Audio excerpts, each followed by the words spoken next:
Sense? All right. Call to order the July 27, 2026 Board Work Session. We'll have a moment of prayer led by Ms. Taisha Walton. Please bow your heads. Dear Heavenly Father, Lord, we just come to you today. Before we ask you for anything, we just want to thank you, Lord God. We thank you for waking us up this morning. Lord, we ask that you give us guidance today in this board meeting. Help us to do things decently and in order, Lord God. Lord, help us to keep our children as our primary focus in all that we do. Above all, we ask that you be glorified. In your precious Son, Jesus' name we pray. Amen. Please stand for the pledge. I pledge allegiance to the flag of the United States of America and to the republic for which it stands, one nation, under God, indivisible, with liberty and justice for all.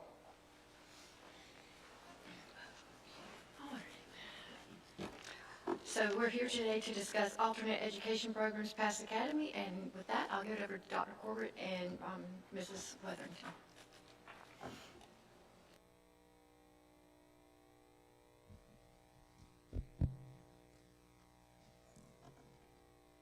All right, good afternoon, Madam Chair, members of the board, Dr. Askew, Superintendent, other district leadership, our guests and our supporters of Pass Academy. I am Letitia Weatherington, the principal of Pass Academy. I want to thank you for this opportunity to present this evening, and for the attention that you're giving and time that you're giving to Pass Academy to discuss the opportunities we may have, the weaknesses we may have, and the strengths that we have, and considering expanding Pass Academy. Because we do want it to be a better place to serve all students of Dothan City Schools.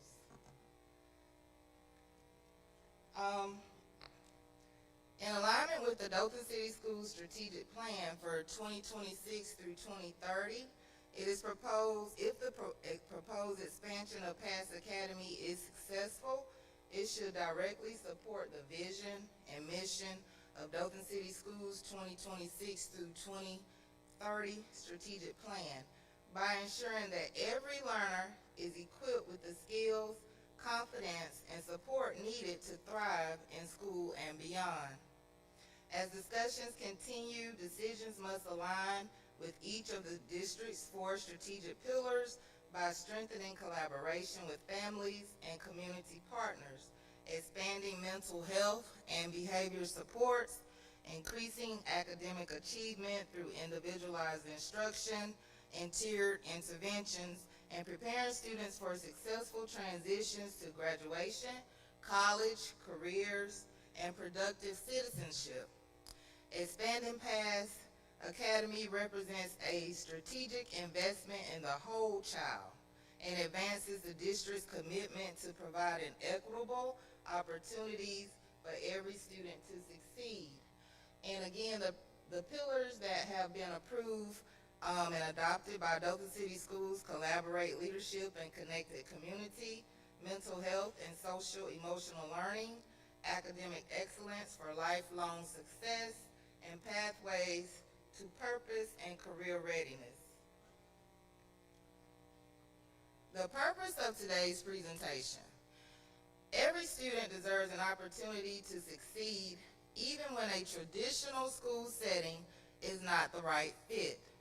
The purpose of this presentation is to provide an overview of Dothan City Schools' current alternative school program, provide research-based information regarding the types of alternative programs offered locally, regionally, and nationally, and consider how expanding services, staffing, and programming will strengthen student outcomes, increase district capacity, and provide a more comprehensive alternative education model that supports student success.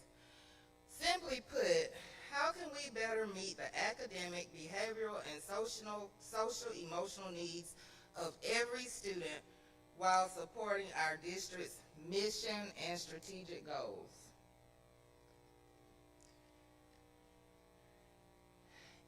Alabama, I'm not going to read the entire slide, but basically in Alabama, each school district comes up with their own alternative programming, whether it's a school or whether it's a program.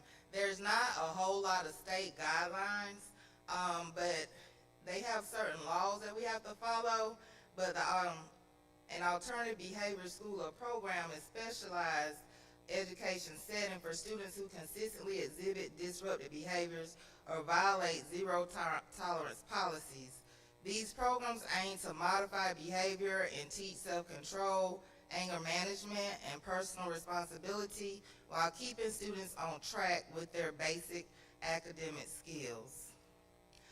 Some of the key indicators would be anger recognition and management, recognizing triggers and developing healthy emotional responses, alternatives to aggression, strategies to de-escalate verbal and physical assault, self-control and responsibility, building accountability and impulse control, life and workplace skills, developing social skills for getting along with others, and preparing for the workforce.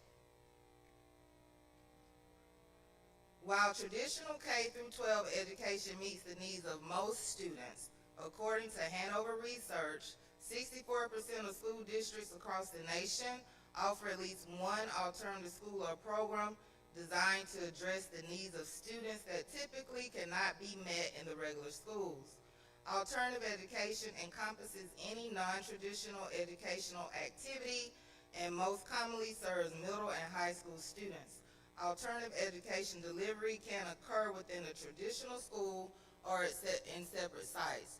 So doing the research, in some of the schools in the area like Ozark, Eufaula, they have alternatives programs actually on the school site. And those like Pass Academy, Houston County, we have our own separate sites where we're not necessarily on a school campus. Right now, Pass is currently located at 323 West Selma Street inside the Dothan City Schools virtual school building, along with the ARC program. Pass currently serves general and special education students in grades 6 through 12 who have committed specific disciplinary student code of conduct offenses. Students may be referred for a maximum of 15 days by building administrators. Students who commit serious Class 3 offenses may be assigned to Pass for an additional time frame via tribunal, the superintendent, or the school board. The additional time may range from 16 days to the remainder of the school year. Students who enroll in the district from a previous alternative school setting may be enrolled in Pass Academy as we honor the previous district's assignment. For example, say if we get a student enrolled from Panama City and they were going to be assigned to alternative school in Panama City and they moved to Dothan, then we honor that and they have to finish that time with us before they go to their base school. Students who are readmitted to the school district after being released from a behavior facility or program may be assigned to Pass Academy for a maximum of 15 days. The ultimate goal of alternative behavior placement is corrective and temporary. The environment is designed to be highly structured, featuring smaller class sizes and focus on behavior contracts, so the student can eventually return to a traditional mainstream classroom setting once they have successfully completed their assigned days. Academically, students remain on the academic course schedule provided by their base school. Students receive individual counseling services provided by a certified mental health counselor if agreed upon by the student, parent, and they receive this at least twice a week while they're at Pass. Procedures for placement at Pass Academy. Base school administrators determine if a student offense warrants placement at Pass Academy based on a specific code of conduct violation. Students are assigned via tribunal. Dr. Corbett is the liaison over tribunals for the district. Students are also assigned via the superintendent decision. Students are assigned via school board decision in lieu of expulsion or long-term suspension. So sometime if a student, they might appeal the tribunal's decision to the board, and the board may decide, yes, this child may be placed at pass for how many ever long the school board decides. Students are assigned honor in previous district's alternative school placements. Students are assigned after being released from a residential behavior facility or program via readmit hearing. And it's important that you understand that it's a behavioral residential facility. There are some students that have been assigned to a mental health residential facility, and they're not punished for their mental health things, so they do get to go back to their regular school. It's only if it's a behavior facility. Readmit hearings. So any student returning or coming from an Alabama Department of Youth residential facility, a boot camp, group home, etc., must attend a readmit hearing at their base school. The readmit hearing committee will determine the assignment a maximum of 15 days at Pass Academy. If assigned to Pass Academy, the student must successfully complete the assigned days before attending their base school. So with the readmit hearing, this committee is formed at the base school by the principal, and a lot of times it's a counselor and possibly a behavior specialist that sits on this committee. The parent and student, they are also involved in this decision. It says a maximum of up to 15 days because it depends on why the student was at a facility. Sometimes it's a parent request that they be put at a facility. Sometimes it could be because, they were a runaway or something of that nature. So each child is individual, and it's really a case by case. And some principals may do a transition of 10 days, so they will come to Pass for 10 days as a transition and then go back to their base school. Or sometimes they might just waive it and say, well, this child really, this is something that happened outside of school. It wasn't anything illegal, something that happened in the home. So it's up to the principal and that committee. They might get them a fresh start where they start at the base school and don't have to come to Pass at all. But it's really left up to that principals and their readmit committee. Pass Academy. So once a student has been assigned to Pass, by the ways that I've explained in the previous slides, they have to do an intake meeting. Intakes are held Monday through Thursdays at 9:30 at Pass Academy. The student and the parent or guardian or an adult designee, because families, sometimes people work and they can't make it, so as long as it's an adult designee, they must attend the intake meeting before the student can start their Pass Academy assignment. And it's very important for intake so that parents and students can come in and know what the expectations are. The base school must upload all documents to the Pass Academy shared drive by 3 p.m. the day before the student's intake. Required documents from the base school is a completed intake form, discipline referrals, the student's course schedule.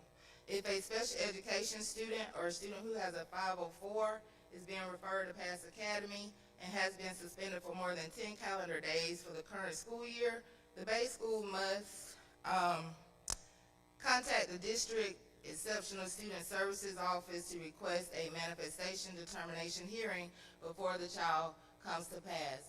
So if we have a special education student that has an IEP or 504, the school just can't say, hey, we're sending them to Pass. They have to go through the MDR process before they are referred to Pass. If an ELL student is being referred to Pass Academy, they have to contact the district ELL coordinator because there's certain parameters that they have to follow as well with an ELL student. The base school's nurse must be notified immediately upon placement of the student at Pass Academy to ensure all medical needs are addressed, because we don't have our own nurse. We share a nurse with DPA, so they have to contact the nurse at DPA if there's any medications, health plans, diabetes, things of that nature that have to be monitored. So the nurse is contacted before the child comes to Pass to make sure we have everything they need before they actually start their first day. And this is just a flow chart that kind of makes it a little bit simpler for base school administrators, especially if we have new administrators, kind of easy for them to follow what to do. The Bay School administrator contacts by phone, text, or email the Pass Academy administrator prior to assigning days. So if the child commits an infraction and the administrator decides that they're sending them to Pass Academy, they need to contact me by phone, text, or email. And one of the reasons that is so is kind of like a checks and balances, so that number one, can make sure we have available space. I have to verify if the student has actually had an MDR before they come. Make sure that the referrals are uploaded into PowerSchool. If it's a child that's coming from a facility, try to ensure that they have actually had a readmit hearing. And a lot, so that I would know what the student is coming for. I like to debrief and kind of know exactly what students I'm getting. That helps me decide what classrooms they're going in, what are the services we might need to provide that student. Let me go back. The Bay School administrator must notify the student's parent guardian of the number of assigned days. The Bay School does all of this. I don't do this part, so when the child is in there with them and they've told them, hey, we're referring you to Pass Academy, at that time they should notify the parent or guardian and let them know why they're being referred and do all the things on their end, make sure the referrals are signed, and contact the parent to let them know about they're being referred to Pass. Then the Bay School administrator schedules a mandatory intake meeting to be held at Pass on the designated date and the time confirmed by Pass Academy. The Bay School will upload all required documents to the Pass Academy shared Google Drive, which includes the completed intake form, discipline referral, and student course schedule. The Bay School administrator must contact the exceptional student services personnel to determine if an MDR is needed, notify the nurse to ensure all students' medical needs will be met while attending Pass Academy. So once the students and the parents come to intake, all students at Pass Academy and their parent or guardian do sign a behavior contract. Respect all teachers, staff, and students at all times. There is no bus transportation to Pass Academy for general education students. It's the guardian's responsibility to provide all transportation for his or her child while the student is assigned to Pass Academy. Students are not allowed on campus before 8:15 a.m. School begins at 8:30 for students in grades 6 through 12. School ends at 3 p.m. daily for all students. Breakfast is offered beginning at 8:25, lunch at 11:55. Students are permitted to bring a plain clear water bottle. No sodas, juices, or thermoses allowed. Water bottles are permitted to be refilled during lunch only. Students must be present for the entire school day in order to receive credit for the day. Students will not be permitted to class after 8:45 unless checked in by a parent or guardian. If a student is absent, that day must be made up before a student is dismissed from Pass. Students are expected to follow all district, school, and classroom expectations, rules, policies, and procedures. No book bags, money, candy, drinking tumblers, cell phones, brushes, hair picks, bandanas, large purses, electronic devices, makeup or jewelry allowed. And when we say makeup, we mean lip glosses, eyeliners, and all those type of things. If they come and they're in full glam, then that's fine when they walk through the door. But we just don't need to bring those extra prepping items with you to school. Pens, pencil, and a Chromebook will be provided for students. We provide everything the student needs. We have all pens, pencils, papers, any supplies that they need, we provide those things for them. Students are not allowed on their Bay School campus or allowed to attend any Dothan City School-sponsored activities until they have been released from Pass Academy. Dress code, no plain white tees, hose and jeans. The district updated their hose and jeans policy last school year, so it's no hose if it's knee down. That's the best way I explain it to them in intake. If it's knee down, no hose. No leggings, slides, flip-flops, bow slides, hats, head coverings, grills, or bedroom shoes allowed. No pajama clothing, no bonnets, do-rags, any of those things. I see Tuskegee's finally got on board. They're doing the no bonnets. We never did bonnets at Pass. The students may wear Crocs. We had to evolve a little bit because every child in America has a pair of Crocs, so they can wear Crocs to pass. And the parent also has to sign whether the student has permission to walk to and from pass. The current faculty and staff, we have one principal, one certified English teacher, one certified secondary science teacher, one part-time certified special education teacher. She works with past students on Mondays, Wednesdays, and Fridays. She works with the ARC students on Tuesdays, and she works with through central office on Thursdays with some of the homebound special education children. We have one certified PE teacher, and I would like to thank the board for approving. We have a behavior specialist now, so that is going to be awesome. That's a new position, and we have one school resource officer. I ask you to remember these stats when we view the past enrollment data. Kind of keep in mind what we have and working with.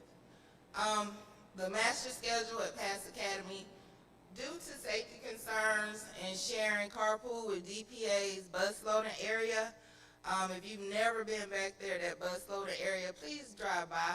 It's an experience to witness. DPA does a great job, but it is a lot going on. It's a lot of students. So we kind of do our timing around DPA's bus loading in the mornings and in the afternoon. Students are not allowed on campus again before 8:15. Class starts at 8:30. All students must enter through the pass entrance of the building and be checked using a metal detector. All students complete core academic assignments in English, math, science, and social studies in grades 6 through 12, utilizing a learning management system. Elective courses are completed utilizing Google Classroom, a learning management system, or pen and paper assignments. With Dothan Technology Center, that's why another learning management system is used. We started last year, which was great. So children that are in DTC courses and come to pass, they still can get on through ICEV. So some of their classes are still online, so they won't miss information. Students participate in weekly advisory courses, including but are not limited to anger management, time management, character development, and social skills. This is just a preview of our daily master schedule, what the teachers do, where they're at every time of the day, and what age groups they're working with, and when they have their planning and lunch.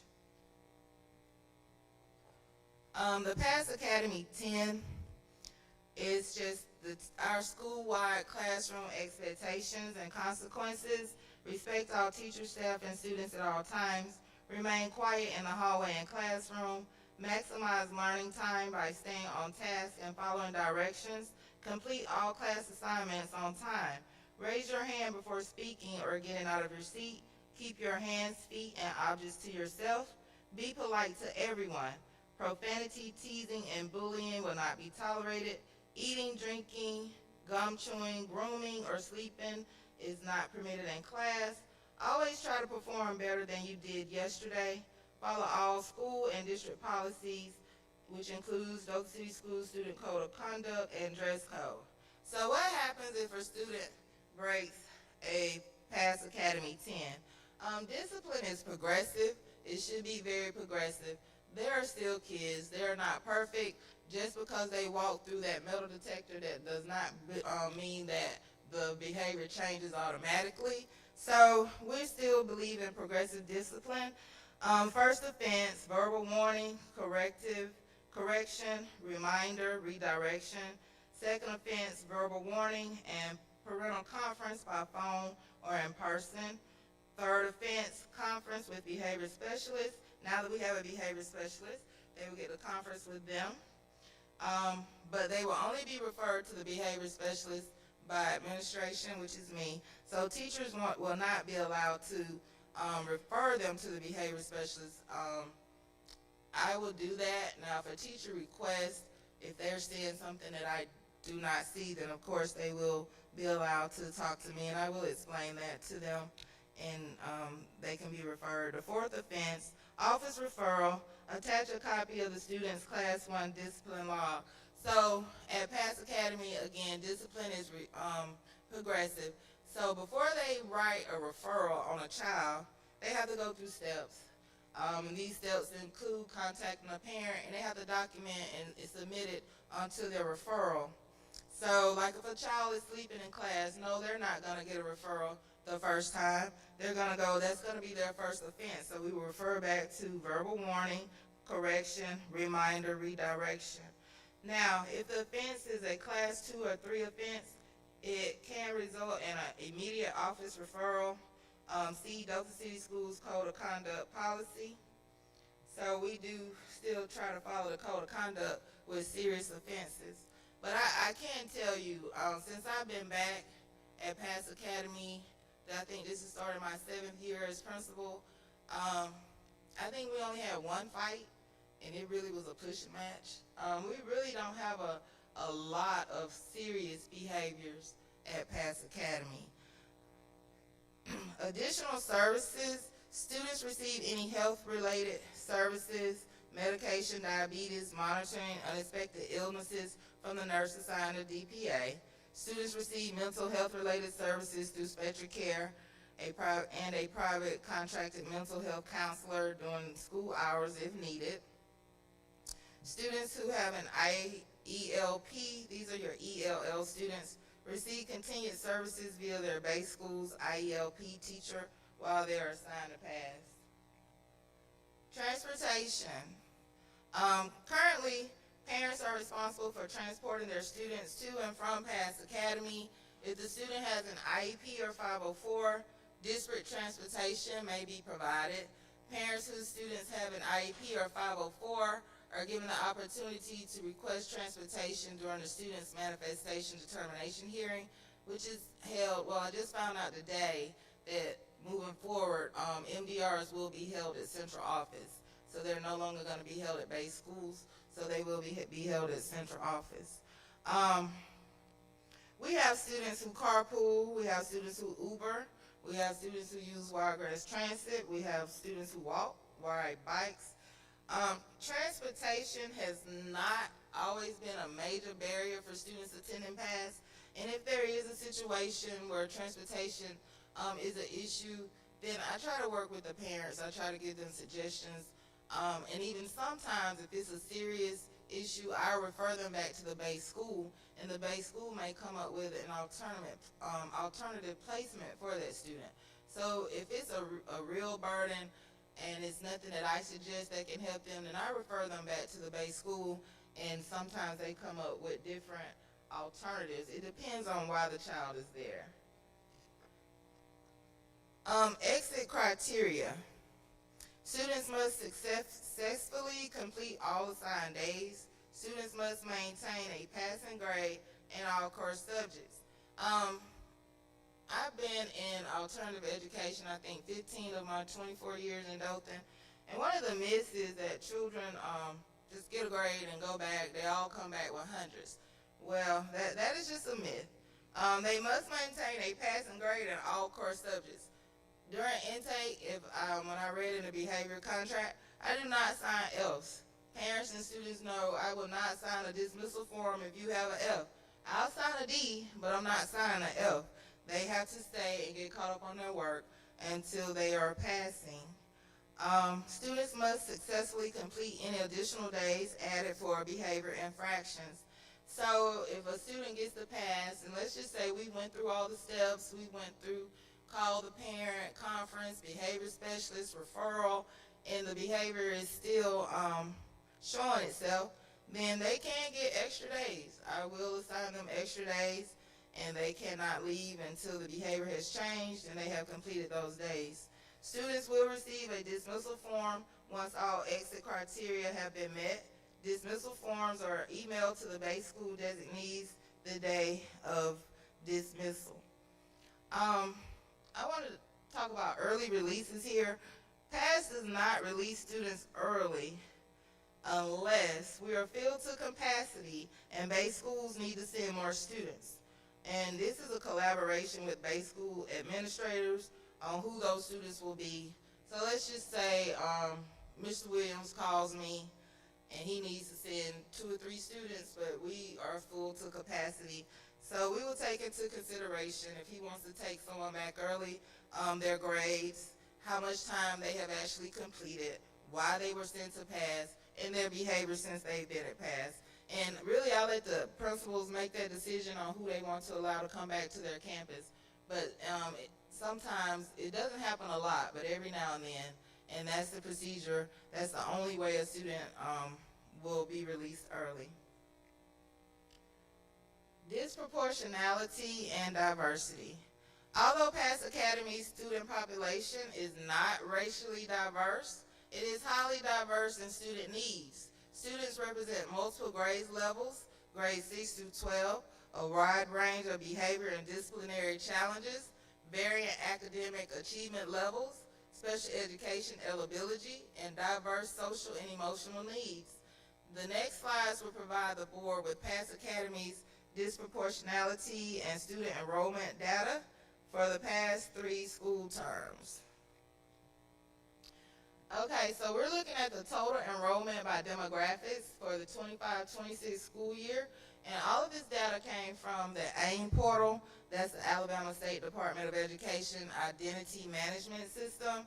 So if you're looking, and this again is 25-26, and we're just looking at enrollment data for Dothan City Schools, not Pass Academy. We're going to get to that. But for Dothan City Schools, for Dothan High, the total enrollment was 1,716. Total black students was 1,051, white 464, Hispanic 14, multi-race 153. For Carver 9, the total enrollment was 584, black 388, white 134, Hispanic 7, multi-race 48. For Dothan Prep, total enrollment 1,091, black 682, white 239, Hispanic 4, multi-race 140. And for Dothan 6, 506, black 341, white 87, Hispanic 3, multi-race 64. 24-25 data for Dothan High, total enrollment 1,771, black 1,052, white 634. For some reason, and I really try to figure it out, but Hispanic for 2024 was not pulling up. So I was like, I don't know what was going on. I don't know if it was ICE really going on during that year. I just couldn't figure it out. But the Hispanic was not being reported. Carver 9, total enrollment 658, black 432, white 193, multi-race 21. For Dothan Prep, total enrollment 1151, black 800, white 367, multi-race 29. And for Dothan 6, total enrollment 492, black 341, white 124. And Hispanic, again, not reported. 23-24, total enrollment 1,600 for Dothan High, black 948, white 572, multi-race 25. Carver 9, total enrollment 666, black 419, white 218, multi-race 15. Dothan Prep 1147, total enrollment, black 754, white 343, multi-race 27. There's no information for Dothan 6 during that time because the data, it was under Girard Intermediate during that year. So if we look at Pass Academy data, and it's a summary for 2023 through 2026. So if we look at the summary, the total number of students served for Pass Academy for the last 3 years from Dothan High is 289 students. The total number of black students served for the 3-year period is 255. Total number of white is 27. Total number of Hispanic is 9. Total number of special education was 27. Total number of males, 219. Total number of females, 60. Total number that repeated, that means they came to Pass Academy more than once that year, 32. A summary, remember this is a 3-year span, 2023 through 26. Total number of students served for Carver 9, 114. Total number of black, 103. Total number of white, 7. Total number of Hispanic, 3. Special education, 20. Total number of males, 72. Total number of females, 42.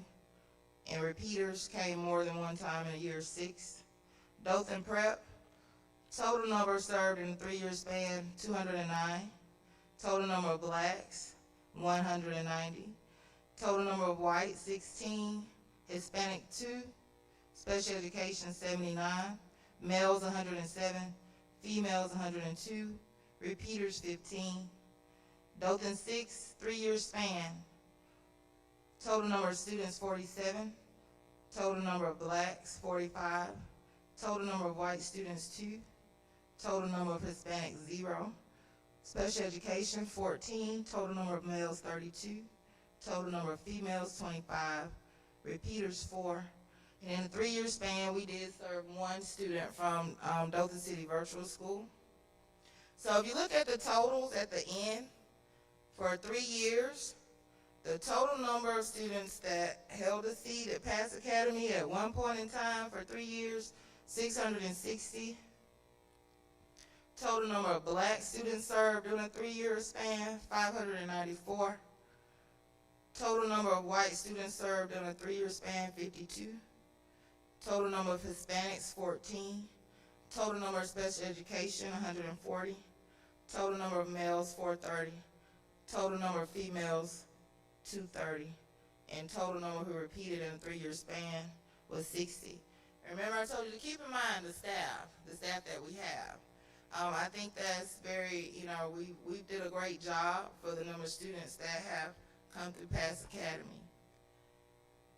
Now, if you wanted it broken down by school, by secondary schools, in the secondary schools, the schools that feed into Pass Academy are Dothan 6th grade, DPA, Dothan Preparatory Academy, Carver 9, and Dothan High School. So in 2025-26, for Dothan High School, we served, this was last school year, 91 students, 83 were black, 5 were white, 3 were Hispanic, 16 special education, 2 had a 504, 3 were ELL, 63 males, 28 females, 7 repeated last year, so 7 came to pass more than one time last year from Dothan High.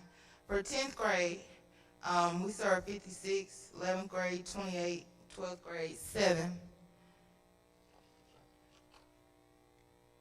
For 2024-25 data for Dothan High, we served a total of 64 students, black 58, white 4, Hispanic 4, special education 13, 5040 ELL 3, males 46, females 10.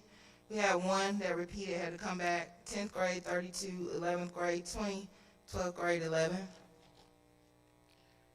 Now, 2023-24. And as you can see, the numbers have went down, which is good.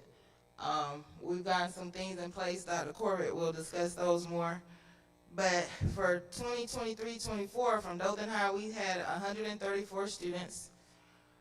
We had 114 black, 18 white, 2 Hispanic, 27 special education. 504s, we had 4 ELL 2, males 110, females 24.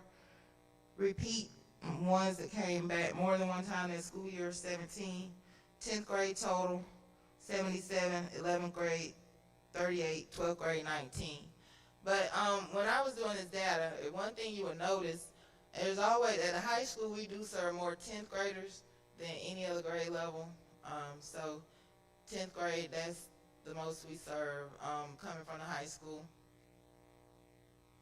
Carver 9th grade academy. For 2025, we served 46, 41 black, 3 white, Hispanic 2, special education 6, 5045, ELL 4, male 28, female 18, repeaters, ones that came back more than one year this past school year was 5. For 2024, for Carver, 9th grade, we served a total of 35.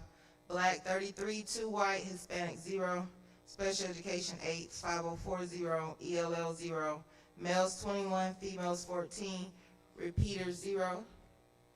For 2023-24, we served a total of 32.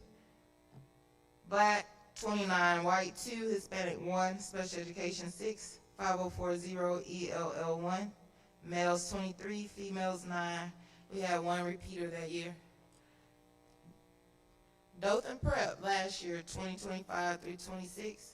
Total number of students served 44, black 41, white 3, Hispanic 0, special education 16, 5041, ELL 0, males 26, females 18, repeats 4. We had 4 that came back last year. 7th grade total 21, 8th grade total 23. 24-25, total number of students served 76, black 64, white 9, Hispanic 2, special education 28, 5043, ELL 2, male 42, females 32, repeat 7, 7th grade total 35, 8th grade total 41. And if you'll notice, that number, we'll go back, that number was almost cut in half.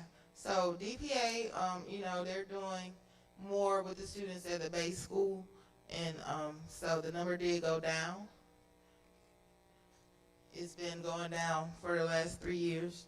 So for 23-24, we served 89, black 83, white 4, Hispanic 0, other 2, special education 5.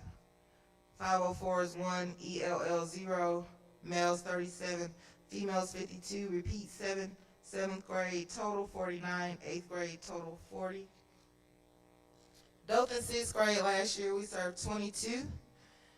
All 22 were black, white 0, Hispanic 0, special education 7, 5041, ELL 0, males 16, females 6, repeaters. We had 1 repeat come back last year. Dothan City Virtual School, last year we just had 1 student, 1 black female. She was in the 10th grade. So Dothan 6 for 2024, we had a total of 25, 23 black, 2 white, Hispanic 0, special education 7, 5040, ELL 0, male 16, female 19, repeaters we had 3.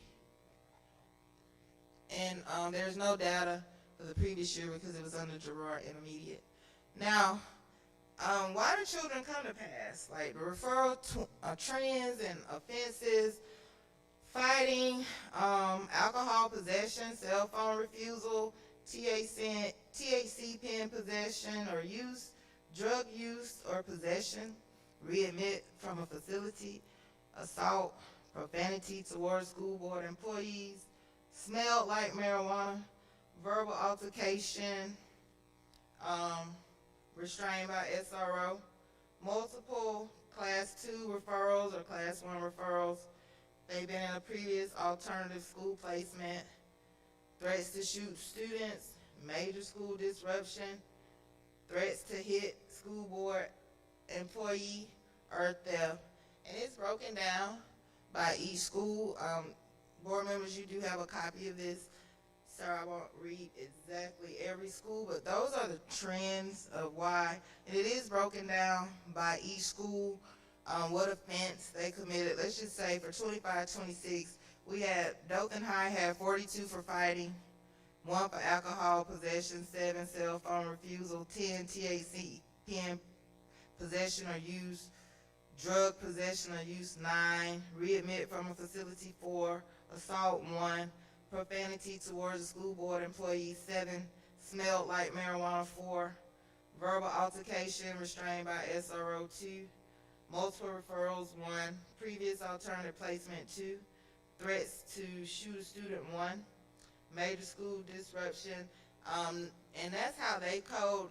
I don't code these. I go by the referral and what they code in Power School. So major school disruption 0 was coded that I could see, and threats to hit a school board employee 0. And so all the data is there for you guys for 2025-26. 2024-25, and 2023-24. So those are all the referral trends and the offenses of why students are sent to pass. The most common referrals that I see, fighting, THC, vape possession or use, multiple class 2 referrals, readmit from a facility, cell phone refusal. Standard placements range from 10 to 15 days for the above offenses. Spikes of enrollments occur during October, November, and February and March. That's when we really see big increases in enrollment at PASS. Recidivism rates, that means how many children return to PASS Academy? How many come more than one time during the same academic school year?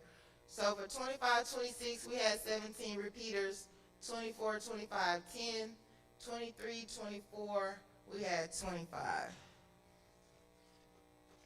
I'm proud of this next slide, and Dothan High should be as well. Graduation verification report rate. So we use the seniors as an indicator. For 2023-2024, number of 12th grade students assigned to PASS Academy was 19. Percentage that actually graduated once they were released from PASS, 95%. And we had one student, we would have had 100, but that one student withdrew and he was homeschooled, so there was no way to track if he actually graduated. For 24-25, we had 11 seniors. We had 100% graduation. Once they returned to their base schools, they did graduate. For 25-26, we had 7 seniors.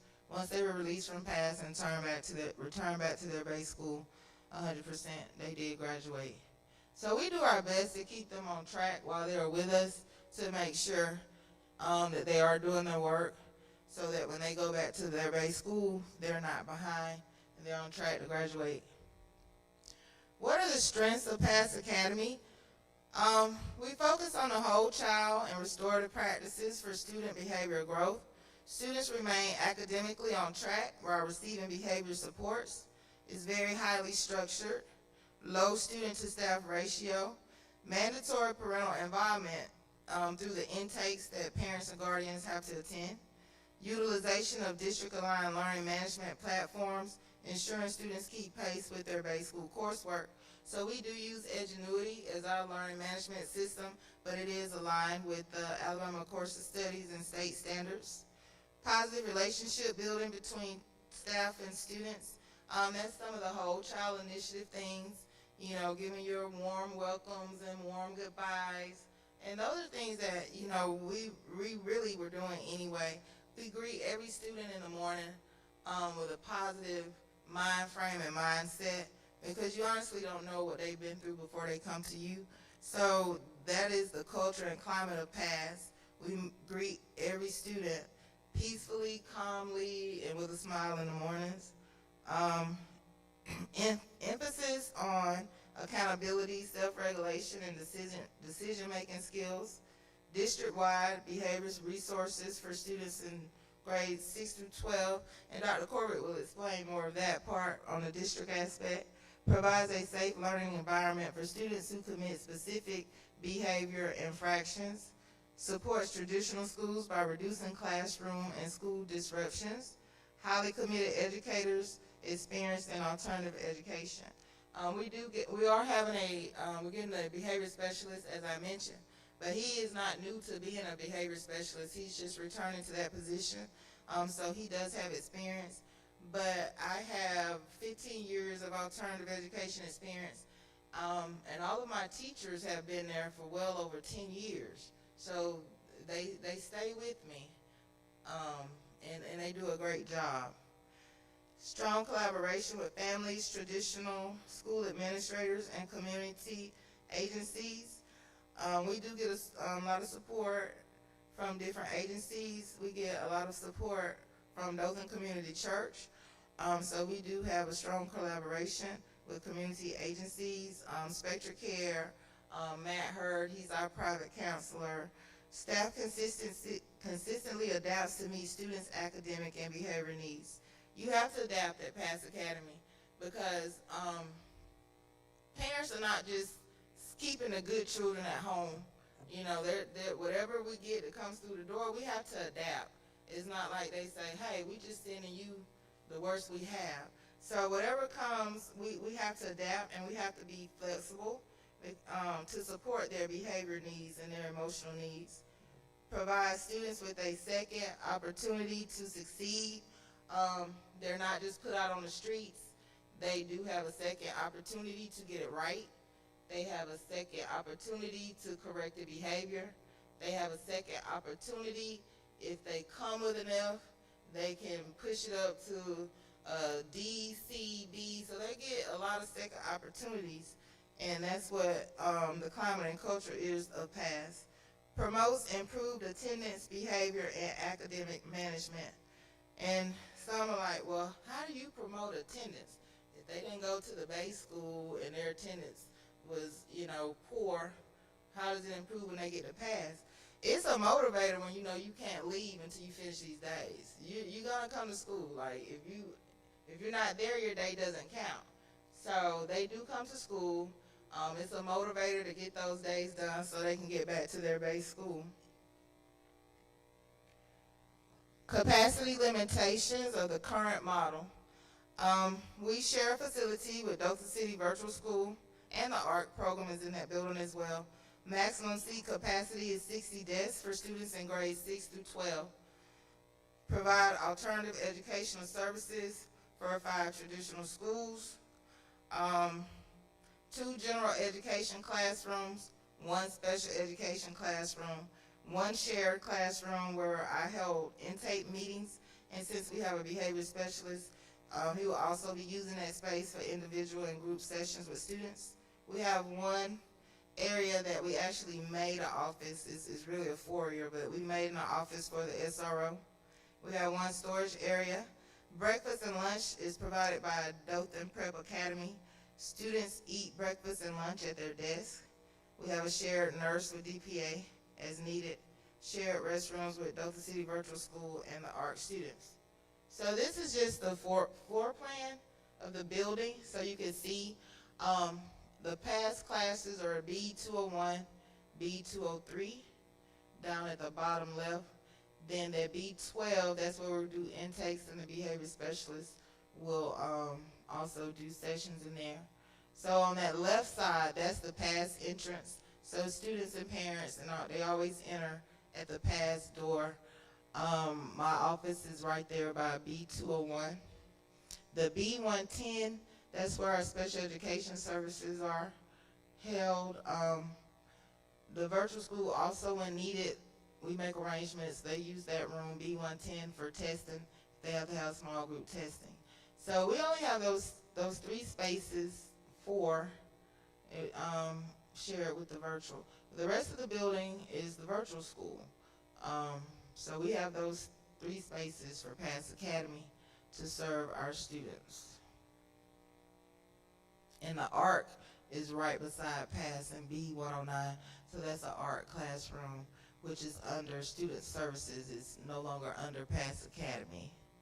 In previous years it has been. The reality of the current model, the current PASS Academy model, the majority of students assigned to PASS Academy have very complex needs. No current staff can meet all of those needs as an individual, including general education and special education teachers. Student success depends on a multiple disciplinary team working together that may also include the following: behavior specialists, which we have, transition coordinator, academic interventionist, counselor, career tech coordinator, mental health coordinator. These are all, if we want to be successful, and we're talking about expansion, those are other positions, as well as more general education and special education and administrative staff that may need to be considered. The current general fund school allocation summary. I'll just skip down to the total. The total allocation for PASS Academy is $62,286.32. This allocation includes utilities and also includes substitute allocation. Salaries are not included. Additional instructional support funds become available via Ms. Jacobs' office throughout the year. So different title funds do come available for instructional support. And Ms. Jacobs, she's always generous, and she includes us, and I appreciate her for that. Now, we've discussed the Pass Academy model. What other models are out there? We're considering expansion. What are we actually considering? So there are several different types of alternative education models, and you'll read different research and different descriptions, but they're known as type 1, type 2, and type 3. These three models are really based in Alabama. I try to keep it statewide, Alabama alternative school types. So when you're looking at type 1 is really like disciplinary alternative school. That's what Pass Academy is right now. It's really more punitive than anything. Now, we do a lot of other things with the students when we have them, but the reason they come to us is strictly punitive. They've had to do something, whether they broke the code of conduct, whether they were at a previous alternative school, whether they're coming from a facility. So it's really a disciplinary alternative school model. We provide structured, secure environment that addresses behavior, teaches responsibility, and prepares students to return to their zone, or what we call base school, successfully. We have behavior intervention and correction that will be highly increased now that we have a behavior specialist. Academic instruction aligned to the standards via Edgenuity. One question that comes up is how do students complete their elective work? Okay, what if you get a student that is in band or drama or art? They can complete those assignments via Google Classroom. So the teachers at the base school will put their assignments in Google Classroom, and they can complete their elective work. Again, remember that Dothan Technology has a new program, ICEV, so they can keep abreast with their DTC courses as well. Type 1 disciplinary counseling services, we use Spectra Care and a private counselor. We don't have our own school-based counselor. Behavior education programs, we do the 7 Habits of an Effective Student once a week. We call it Wellness Wednesdays. Also in the process of getting Third Millennium back, which is a behavior prevention and intervention online program that was very good. We secured funding. We're just going through the technology phase to make sure everything is well and the contract and everything is good. So hopefully we should have that back soon. Transition planning back to the homeschool. So that's one part that has changed over the years in different schools, base schools. They do their own transition. We don't have anything consistent, and that's something that we need. Okay, they finished their time at Pass Academy. Now what? And they're going back to their base school. Now what? So that's something that is going to have to be improved upon, and that will help us keep that recidivism rate even lower, and may keep kids from coming back year after year after year if we have some type of transition plan for them when they get back to their base school. The goal is behavior change and successful return back to their base school. So the type 2 alternative education programs that you will see in Alabama may be like your credit recovery type schools or programs. The ARC, Dothan does have the ARC, which is a credit recovery program. The ARC, it's not under Pass Academy, but it is an alternative education model. So the ARC supports 30 students in the morning, and it has the capability to support 30 students in the morning session and 30 students in the afternoon session. And it's really a credit recovery based. Students have to be behind so many credits before they can attend the ARC. That is the way it was designed. Then the type 3 that we will see in Alabama is your more specialized alternative education schools for special education. You have like the Allen Scott School for Autism, Spring Valley for dyslexia and ADHD. So those for Alabama, those are like really the three types that you will see.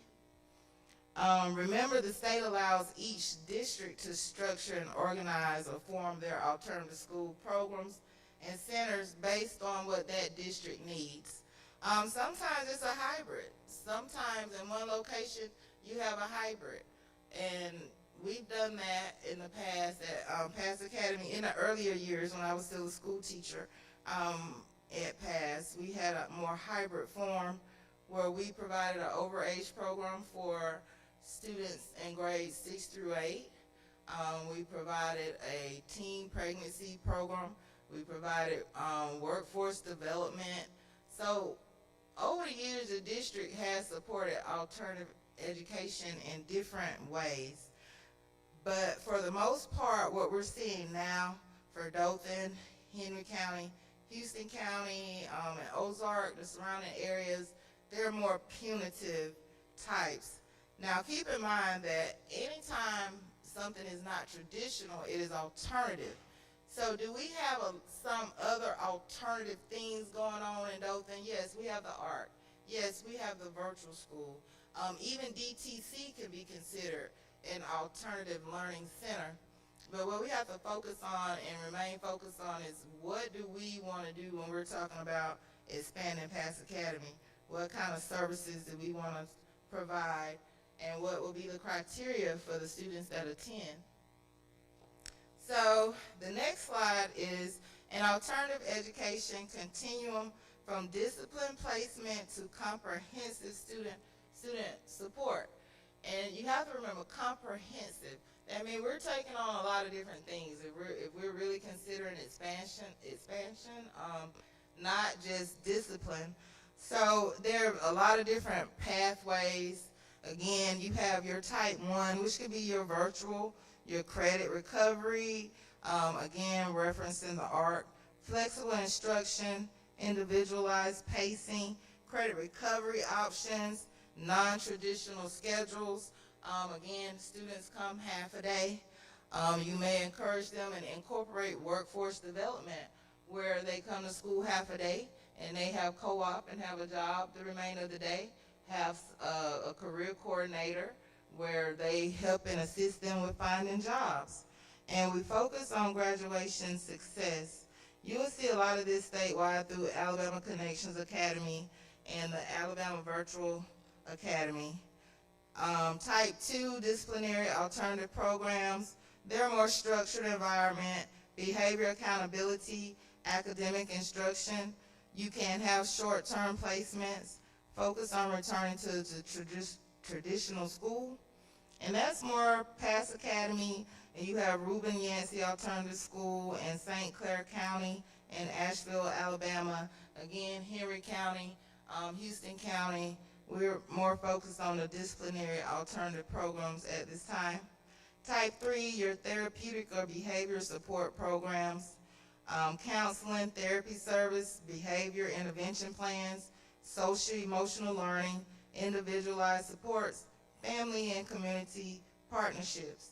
So then the next one, like an expanded Pass Academy, the vision, a more comprehensive behavior intervention academy, multidisciplinary support team. What is included in that team? It will be your behavior specialist, transition specialist, more general education and special ed teachers, mental health coordinator, assistant principal, a school-based counselor, and things of that nature. That helps makes up your multidisciplinary support team, which a lot of these children need because they have multi-behaviors. They have more than one behavior.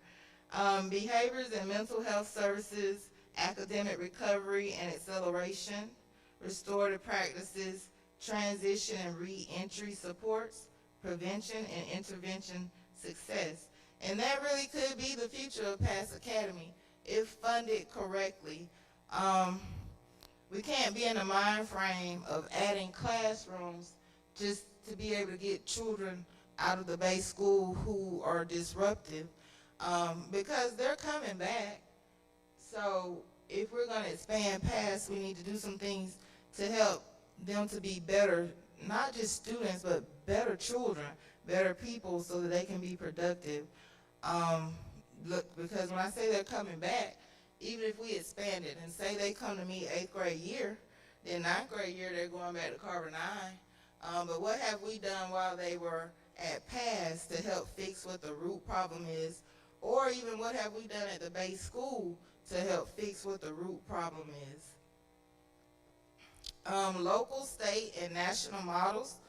Locally, Enterprise, Houston County, Henry County, most alternative education models are punitive with a small staff and student population. Statewide, alternative education models vary from district to district. Many Alabama programs have expanded student support services beyond punitive, like credit recovery, twilight schools, overage middle school programs, workforce development. At one point in time, Pass Academy did have what we called it. We didn't call it twilight, we called it PM school, where we had students that only came to school in the afternoon. So things of that nature is something that can be considered for a comprehensive model based on the criteria for a student to be accepted. Nationally, leading programs combine academics, behavioral interventions, counseling, career preparation, and family engagement in a comprehensive support model. The growing need for alternative education, post-pandemic behavior trends, widespread increase in trauma-impacted students, social emotional gaps, and dysregulated classroom behavior. District capacity. Traditional schools require dedicated external placement options to preserve safety and instructional focus for the broader student body. Dropout prevention. Alternative programming serves as a crucial safety net to keep off-track or multi-suspended students engaged in school. Dr. Corbin is going to give me a much-needed break, and he will present the next few slides for a more in-depth view from the district perspective.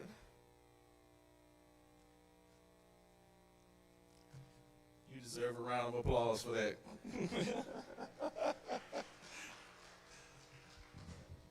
Good evening, Dr. Turner, members of the board. We're going to tag team you guys tonight. Research-based practices in alternative schools. Dothan City Schools, we have committed to supporting the academic, physical, social, and emotional and behavioral growth of every student. Our goal is to create learning environments where students are equipped to succeed while they're in an alternative setting or in a regular setting, ensuring that discipline practices are equitable, restorative, and supportive. To accomplish this, the district is strengthening its multi-tiered system of supports, that's the MTSS, by layering academic, behavioral, and social-emotional interventions based on validated student needs. Through RTI, I know we kill you all with acronyms, but RTI, response to instruction, problem-solving teams, and MTSS framework, school teams proactively identify students requiring additional support and develop individualized intervention plans before behaviors escalate. Can we do a better job of that? Of course, and that's what the plan is. As a part of this work, the district is partnering with Dr. Benner to provide professional learning focused on creating trauma-informed schools.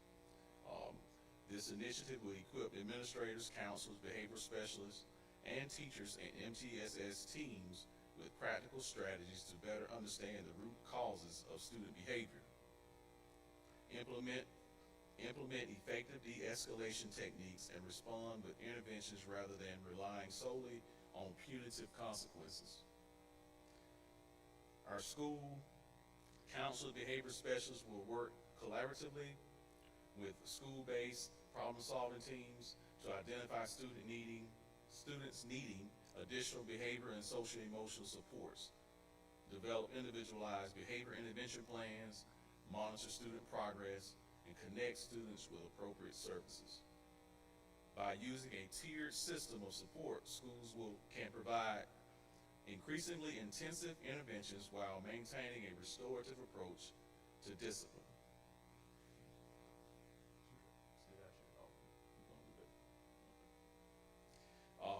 When students require placement in an alternative setting, maintaining low teacher-student ratios, typically between 1 to 8 or 1 to 12, allows staff to build meaningful relationships, provide individualized instruction, closely monitor student progress, and deliver targeted behavior intervention that prepare students for successful reintegration into their home schools. The Whole Child Initiative. Core philosophy, which I just mentioned, is to support academics, physical, social, emotional, behavioral growth for every student. In order to do that, you have to establish relationships with each and every student. And that's where the cultural diversity training and those supports come into play through Dr. Benner. Here you will see, again, you see those acronyms: response to instruction, problem-solving team, multi-tiered support system approach. And if you look, you'll see to your left, it's response to instruction, which all students should receive that response to instruction. In a perfect world, everybody would be tier 1, and you're looking to see how you can improve your instruction. And it's kind of compartmentalized, and the focus is on academics along with behavior, but the behavior is not severe enough to where you can move into tier 2. But on the right side, well, you see the pyramid in the middle. And right now, with Dr. Benner, we're moving from a tier 1 approach to a tier 2 approach, where we're going to target students and the students that are challenging and get them the support they need. And so on the right side, you see the multi-tiered system supports. That's taking a more of a proactive approach, problem-solving teams approach, focus on the whole child, the social, emotional, and physical and mental health, everything that's going on with that student, anything that's going on with that student. As an educator, we should know about it, so we can give them a better opportunity to learn and grow.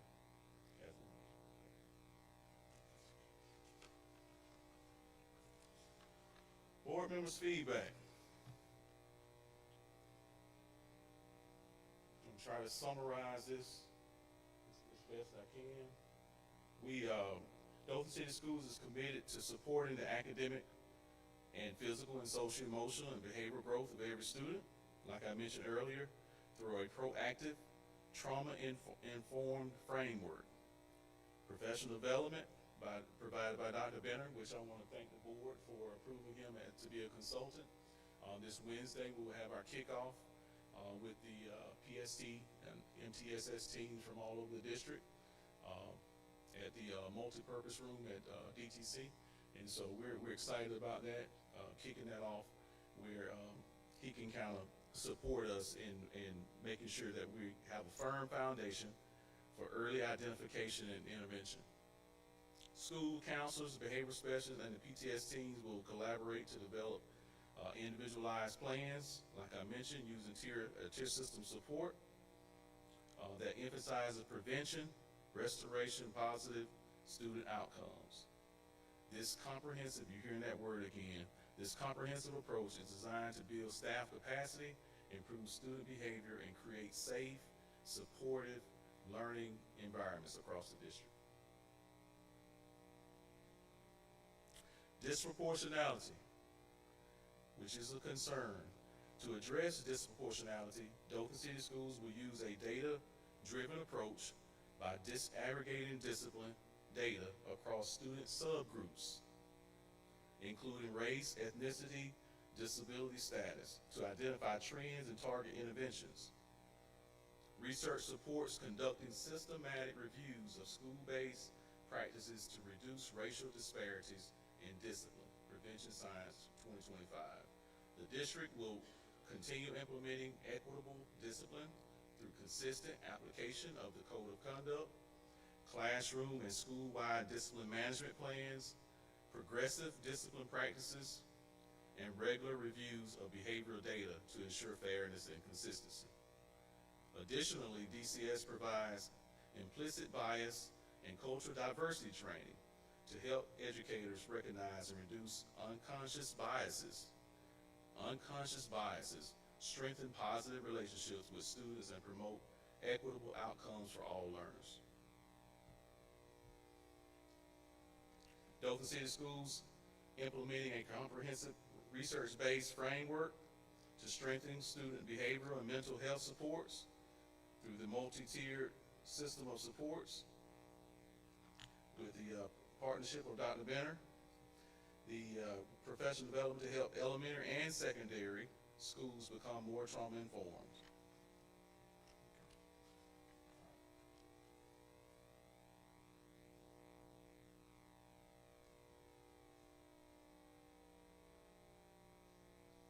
Okay, Dothan City Schools also leverages a strong network of mental health supports through district staff, Spectra Care, private licensed counselors, and a district crisis response team. Research highlights the importance of collaboration among school psychologists, mental health professionals, and educators in delivering effective support-based interventions. Behavioral specialists will collaborate, which we thank you for your support in providing additional behavioral specialists throughout our district. They will collaborate with the school PTS teams to develop individualized behavior plans, like I mentioned, with a tiered approach.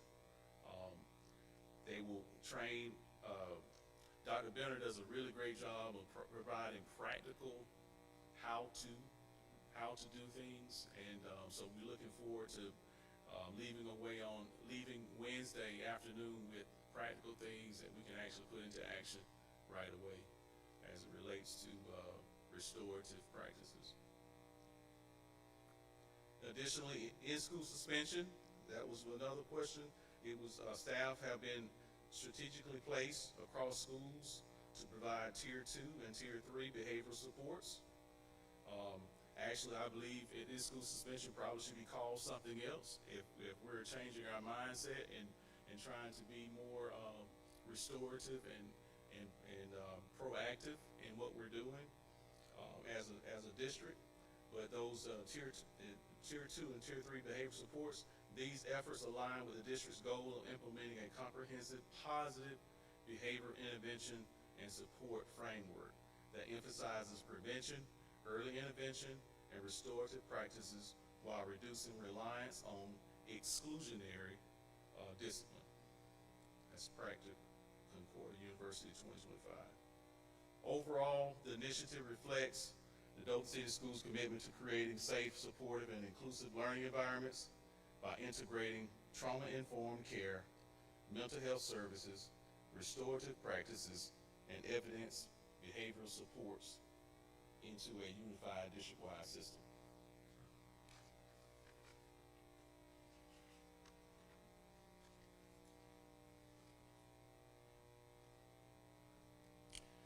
Our work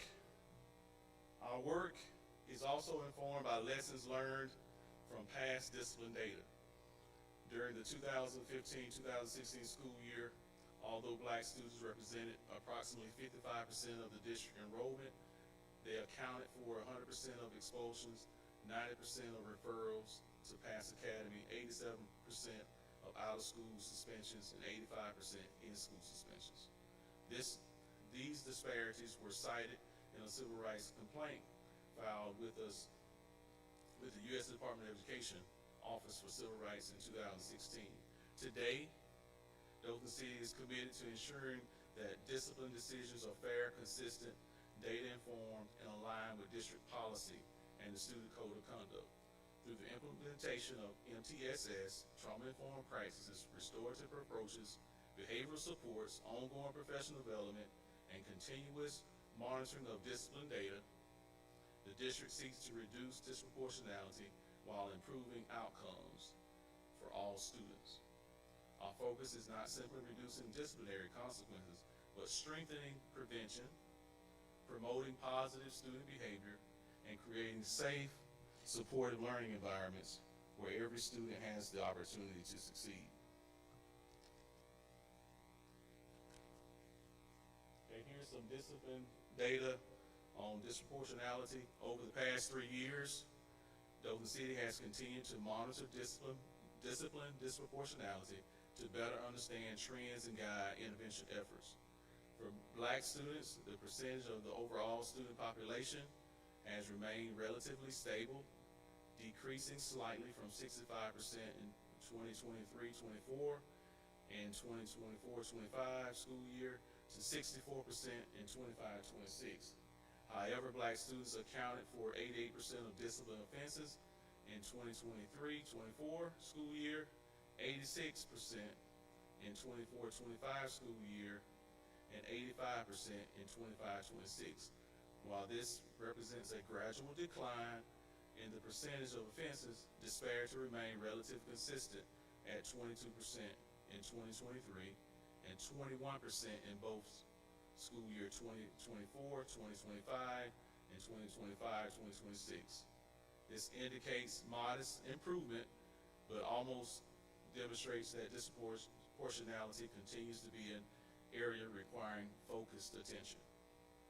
For white students, representation in the student population remains stable at 21 to 22% across the 3 years.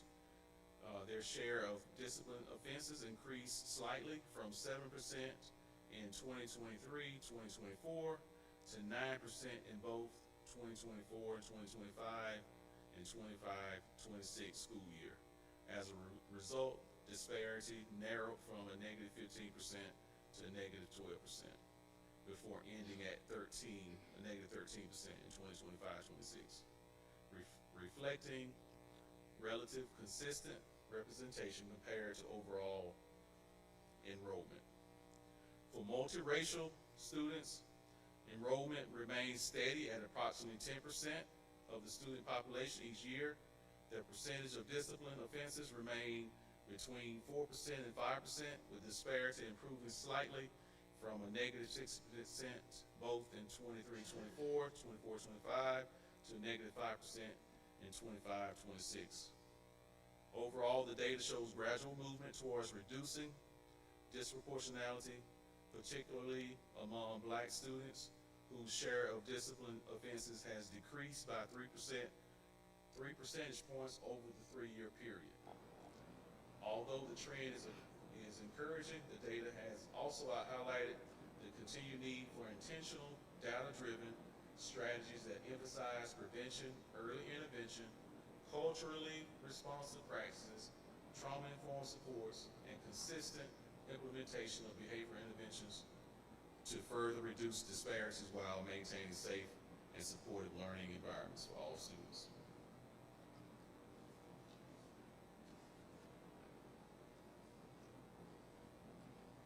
Okay, this next slide is overall discipline actions increased by 49% from 3,142 to in 2024-25 school year to 4,686 in 25-26 school year. In-school suspension remains the most frequently used disciplinary consequences, accounting for 6,138 actions over the 4-year period. Out-of-school suspensions have declined overall compared to 2022-2023, suggesting the district continues to reduce reliance on exclusionary discipline despite this year's increase. Alternative placements have steadily increased over the past 2 years, indicating greater use of structured intervention settings for students with significant behavioral needs. Expulsions remain extremely low, reflecting a continued emphasis on providing educational services and intervention rather than permanently removing students from school. The sharp increase in local use actions in 25-26 warrants further review to determine whether the increase reflects changes in reporting practices, coding procedures, or student behavior trends. Dr. Corbett, Yes. excuse me, could you explain what exactly alternative placement is? My mic is really loud, I think, I'm sorry. there are two listed on here. One says alternative placement, one says alternative placement SP, and also what local use means. Okay, good question. Alternative placement, the first one is for regular ed students, and that could be, it could be alternative school, or it could be virtual, alternative placement at home. Now, the second one is alternative placement SP, and that's for special needs students only. And then local use, that could be, it could be class 1 offenses, it could be detention, it could be where they contacted the parents. So it could be, they use that local use for like minor incidents. And so it could be in-school suspension as well. Well, excuse It me. depends on the way it's coded. Okay. I mean, you all are presenting us with so much, and I've had questions in between a lot of this, but I didn't want to interrupt. Yes, ma'am. But I do want to ask this question since it came up about these suspensions and so forth. If a child has a 504 plan and gets in trouble, is it determined that that this is a manifestation, and it is determined that it's a manifestation of his disability, is he a candidate for Pass Academy? No, ma'am. Okay. So if you have a situation where a student has a 504, which is a legal document, and we can show that we have been following that 504 plan, and then you have a manifestation hearing, and they decide that it is, that the child's behavior is a manifestation, whatever they did is a manifestation of their disability, then you cannot treat that child like you would treat any other child. So he would therefore not be a candidate for Pass Academy? It's possible that It's they possible. could receive a consequence, but it may not be the same consequence as a regular ed student, if that makes sense. And that's all because of, they are protected under that 504, but it doesn't mean they don't receive any consequence. And so whatever, as a committee, 504 committee, they make a determination, they decide on what type of consequence that child will receive, if they believe that it was a manifestation of their disability. Because sometimes if it's a manifestation of your disability, and the system, and it reports, the 504 plan supports what you're discussing, you still, depending on what they've done, there still may be some consequences. So for instance, maybe if a child has a 504, a lot of times a 504 is for medical. So if a child has a 504 because they are diabetic and they have to have their insulin monitored and have their shots. Okay, say if that child gets in a fight, is him having diabetes the reason that he fought? No. So could that child end up at Pass Academy? Yes. Okay, say you have a child that has ADHD and that's the reason they have a 504 and they use profanity towards a school board employee. That's where it gets kind of tricky because some symptoms of ADHD could be impulse.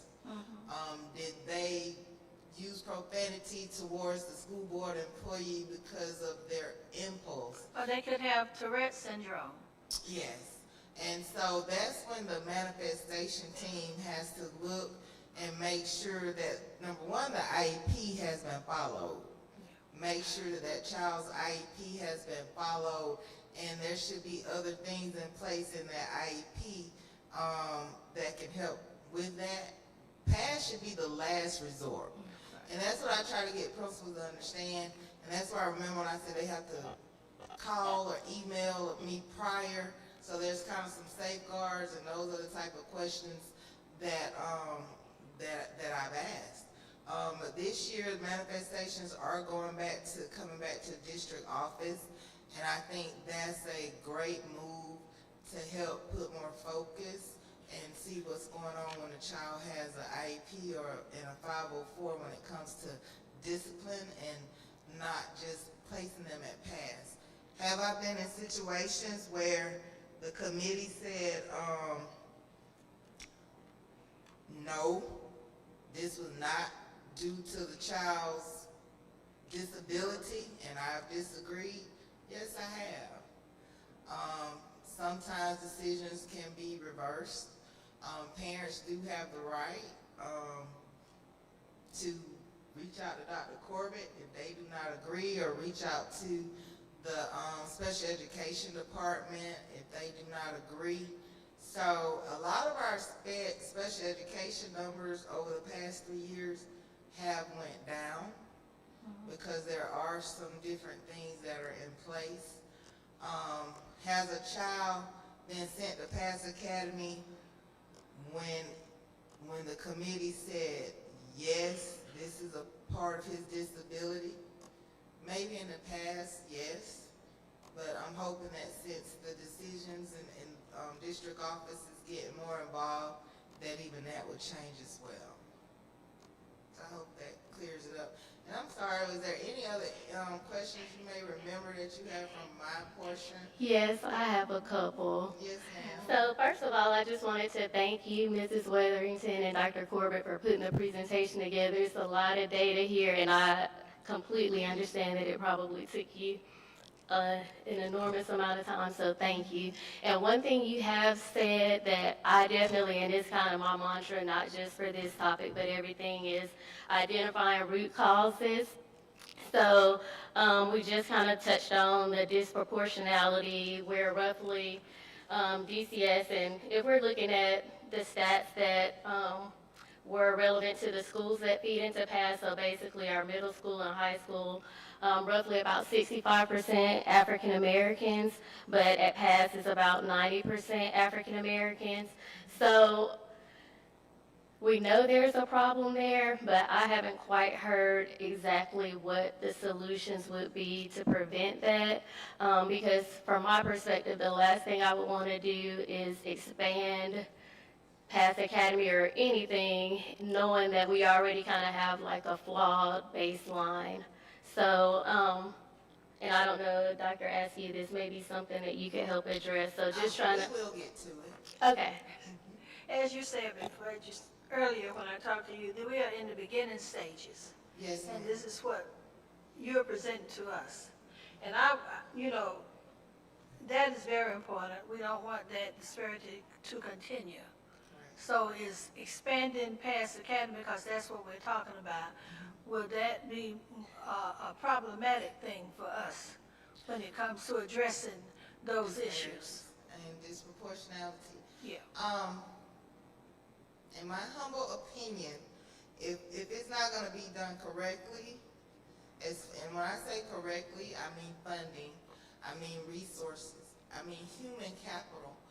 We just can't say, oh, we'll move them back to Wilson Street, we'll give her a couple more teachers, and we can put more kids over there. That's not going to work. If you're not going to do a true multidisciplinary team where you have workforce development, where you have transition specialists, like I said, to help them transition back to their base school, where you have more academic services, because a lot of times when I get them, yes, they are failing, yes, they are behind credits, and the staff that I have, and we're so dedicated, present staff and past staff, because I see some past staff members here, work very hard with what we have.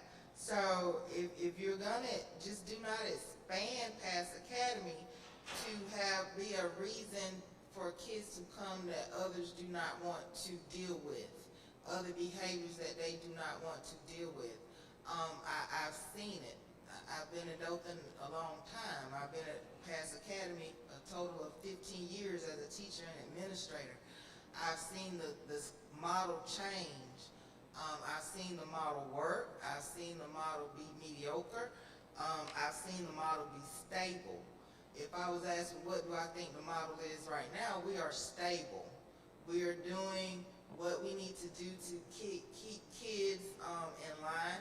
We are providing a space when they, violate a code of conduct violation. Could we do more? Yes, but it takes more human capital.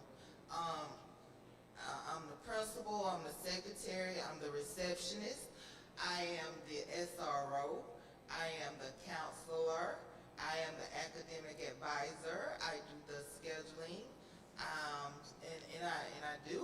because not only am I a Dothan City Schools employee, I'm an advocate for alternative education students. I have grand students now. So students that I taught, I have their children. And so the relationships are there because I've worked with this demographic of people for so long. But I did tell them I will not have any great grand students. When I get some great grand students, it's time for me to go and do something else. Yeah. I'm very, very passionate about the alternative school. And again, as we discussed, this is just the beginning. I don't have all the answers. I have some of the answers. I don't have all the answers. I have been in base schools. I've been at Honeysuckle. I've been at the old Dothan High. I was there the first year DPA. So I have a variety of experiences and thoughts and things, but I do not have all the answers. It's going to be a team effort. It's not a Letitia Weatherington effort. It's not a Dr. Corbett effort. It may not even be a board effort. It's going to be everyone's effort. I often look at your belief statement. All decisions will be made with the best interest of students first. That's all students. That's not just the straight A student. That's not the AP student. That's not the star football player. That's not the best basketball player. Because if you look at the data and you look at the numbers, that is not the majority of students that Dothan is serving right now. It's just not. It's not. People don't want to realize that we are urban school district and we have to do urban school district things to help the majority of students that we are serving. And that's just the honest truth about it. I have a question for you, Ms. Weatherington. First of all, you do a good job with the relationships. I've seen it, and kids will not, they don't care what you know until you know that you care. So you do a good job of that. Thank you. I'm interested to know, your N&D funds? No? Okay.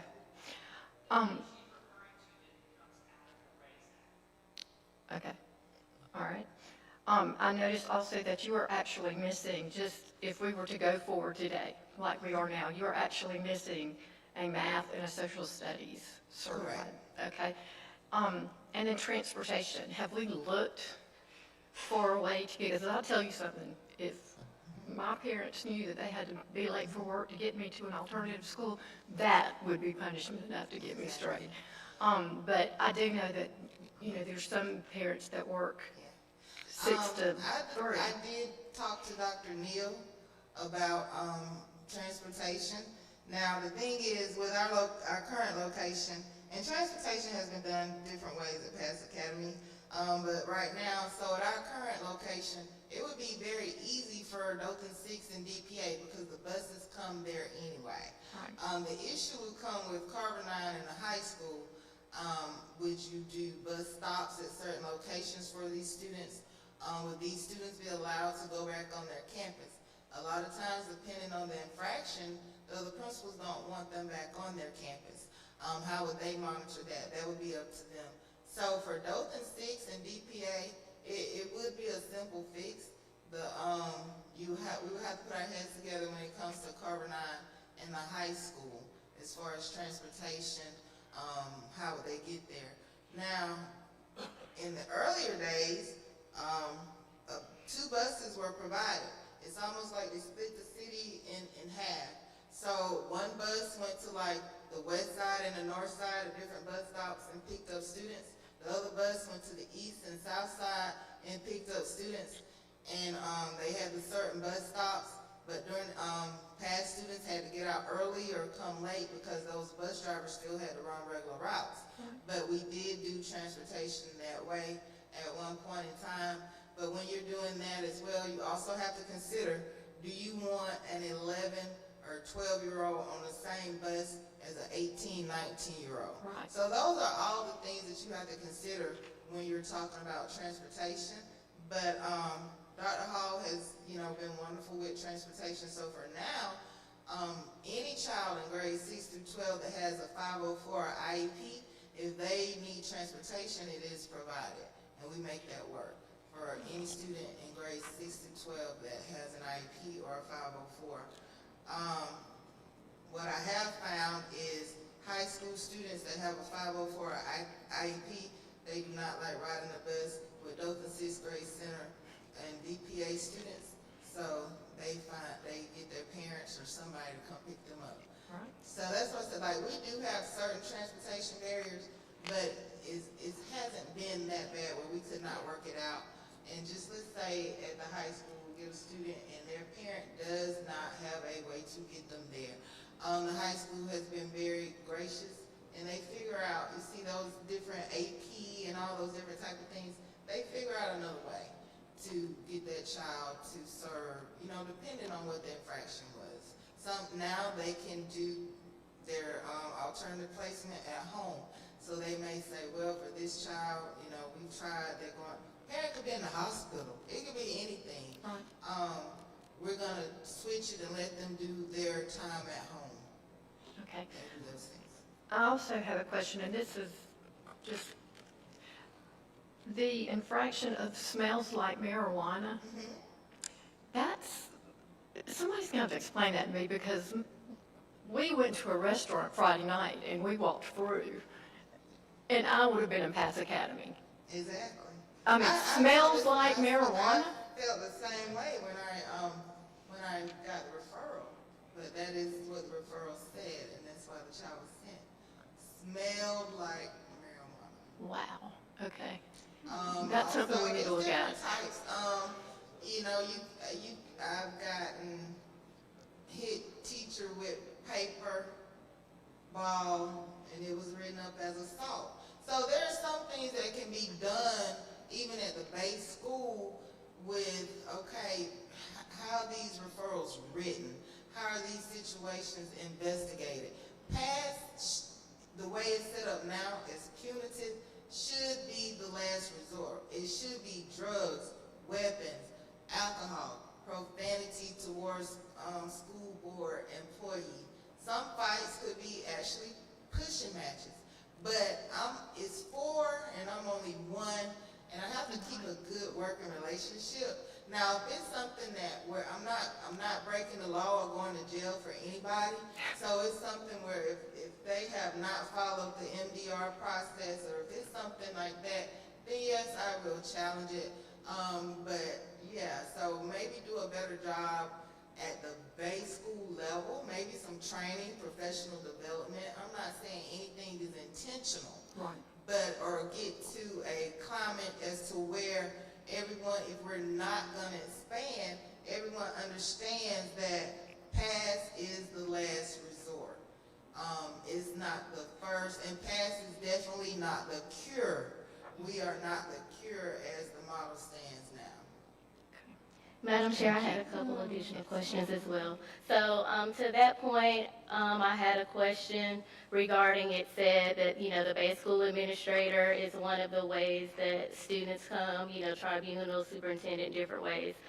So, and I don't know if this is you or Dr. Corbett, but is there a central office review of those referrals before placement is done? Because I'm kind of thinking it may be helpful to have like a district level review to ensure that the referrals are applied consistently across all schools, and I think potentially that could help with that disproportionality.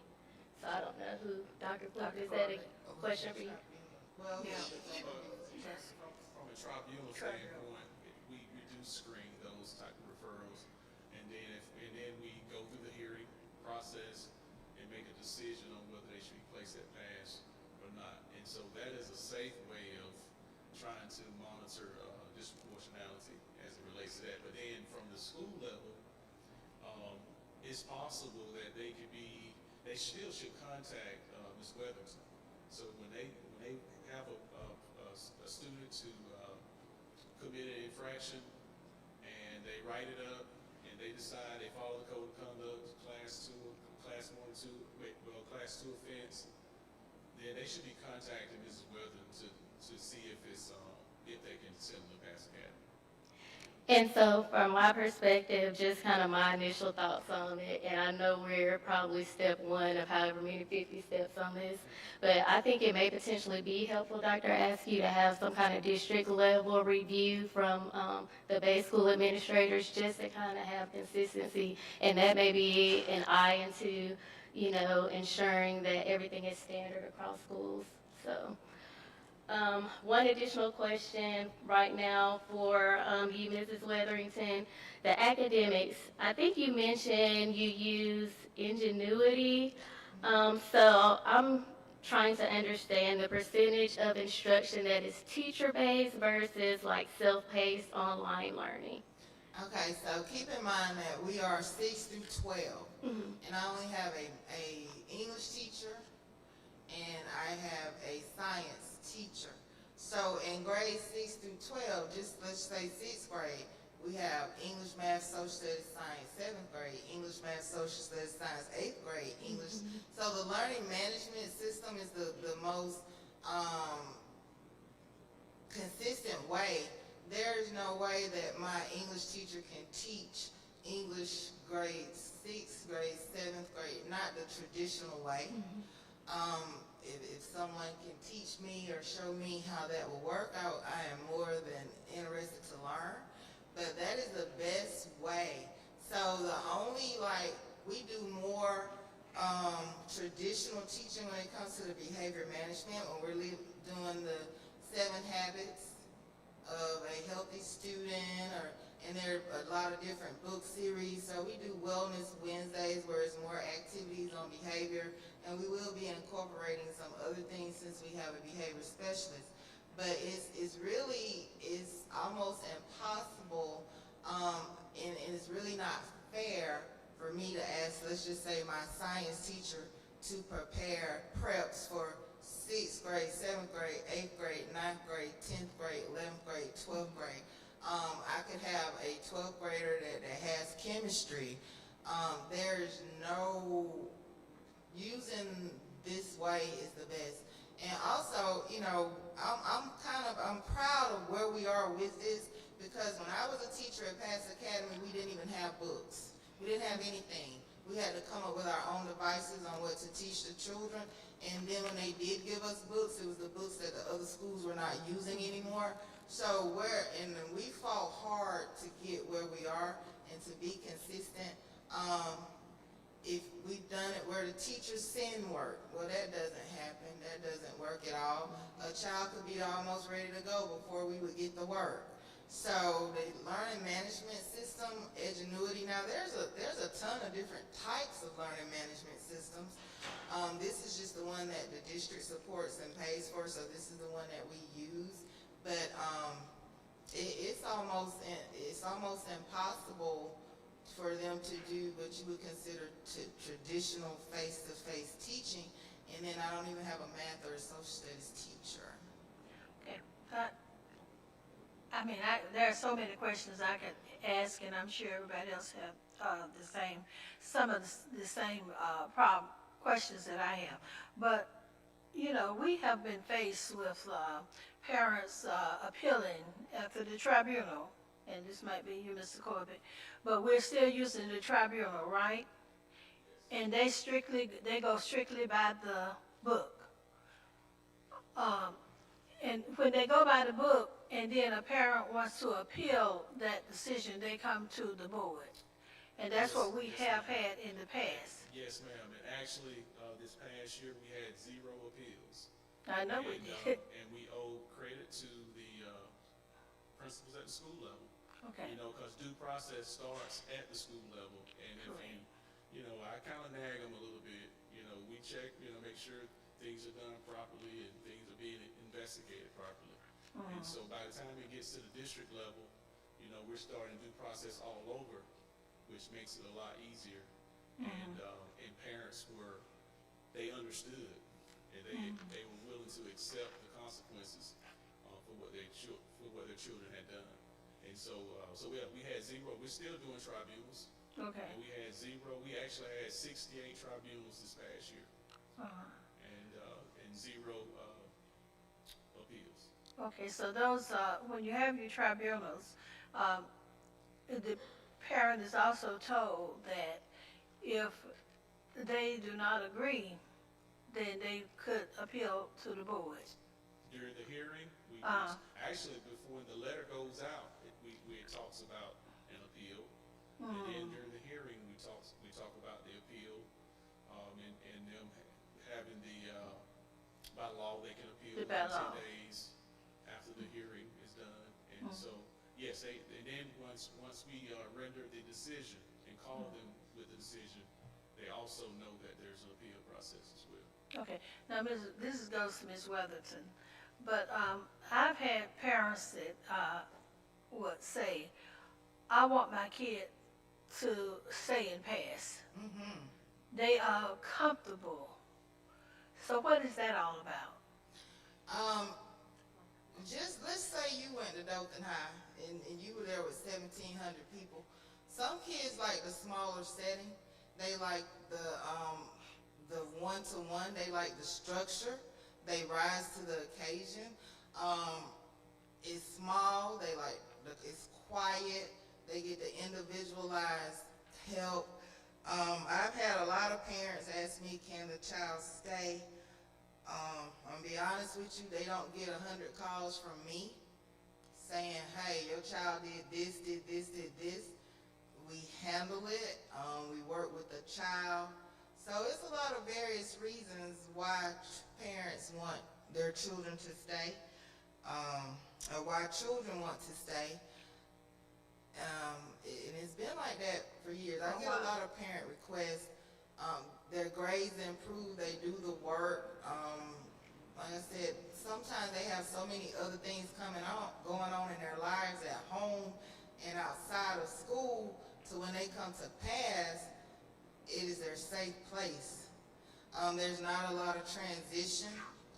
I tell them we're not here for a fashion show. You come as you are, as long as you're in dress code and decent and in order.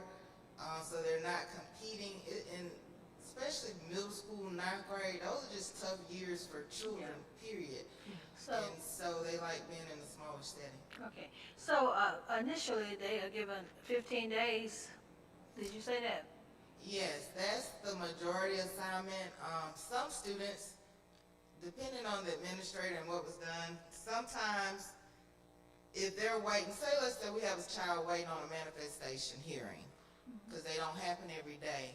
So if that child is sent home, let's just say 4 days, they're waiting on their manifestation, their MDR. Well, when it finally happens and they're assigned to pass, the principal will take those 4 days off. So they may not be at pass the whole 15 days. So sometimes if the principal suspends them for 5 at home, and then they'll come to pass and they'll just serve 10. So it's not always the 15, that's the maximum. They can send them without taking them to tribunal. But keep in mind, numbers have went down over the last 3 years, so principals are doing a better job at screening those referrals they get from teachers, at screening the recommendations they want to take before the tribunal. The numbers for behaviors punitive is going down, and I've fought hard. A lot of it is through the code of conduct as well. They have to follow the student code of conduct. So we did work to get it actually in the code of conduct, the maximum amount of days a child can come to pass for And certain things. if they're given extra days, it would be assigned by you Yes. based on. Teachers do not give extra days. Based on if it's multiple, because like I said, just because they walk through those doors, sometimes it may be a couple day adjustment period for some. Not all of them want to be there or want to stay. The biggest infraction, honestly, is sleeping. I mean, that's really the biggest infraction. If they come and think they're gonna sleep, okay, you're warned, okay, we've called your parent, okay, you talked to the behavior specialist, okay, 4th time, you're getting a referral, because then it kind of turns into defiance. We're not going to wake you up every day, all day. So that would be an instance where they might get an extra day or two, and that wakes them up pretty quick. We do have some that try to sneak cell phones in. Metal detector keeps going off and off and off, and I'm like, you got something that keeps going off. We've had them put them in the bottom of their shoes. We've had them put them in the crotch of their pants. So if they're caught with a cell phone or something like that, they can get an extra day. Does it work in the bottom of the shoes? Does the phone work? Does it work? No, does it work? You can't tell it when they come through the metal Yes, detector? we can tell where it's at. Okay, When so they even, walk through, wherever the thing is, it'll light up. so that doesn't work. Down at their feet, this area, and yeah. The And I metal just- detector notifies us. I just have one more question. Yes, ma'am. How many behavior specialists do we have at DPA? We're getting there. Huh? We're getting there. Y'all hadn't finished? Yeah, Okay, we're not so finished. you got They got will have two. two this They will year. have two, okay. Yes. All right, okay. But we will, you want me to? Okay. So, Wait a minute, before we go on, yes, can you, ma'am. who serves on the tribunals? who's first? Who serves on the tribunals? District principals. Principals. Principals and assistant principals, okay. Let's see.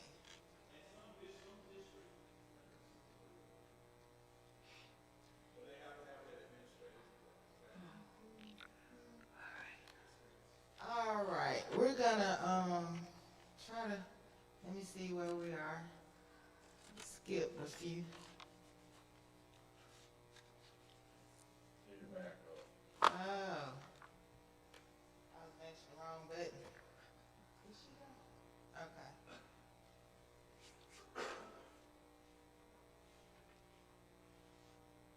All right. Now, we did have some questions or some board members wanted to know about ISS. And as you can see from the demographics, that's for 25, 26, 24, 25, 23, 24. The demographics for ISS from unified sites, African Americans are placed in ISS the most in Dothan City schools. The expulsion data, this came from Dr. Corbett.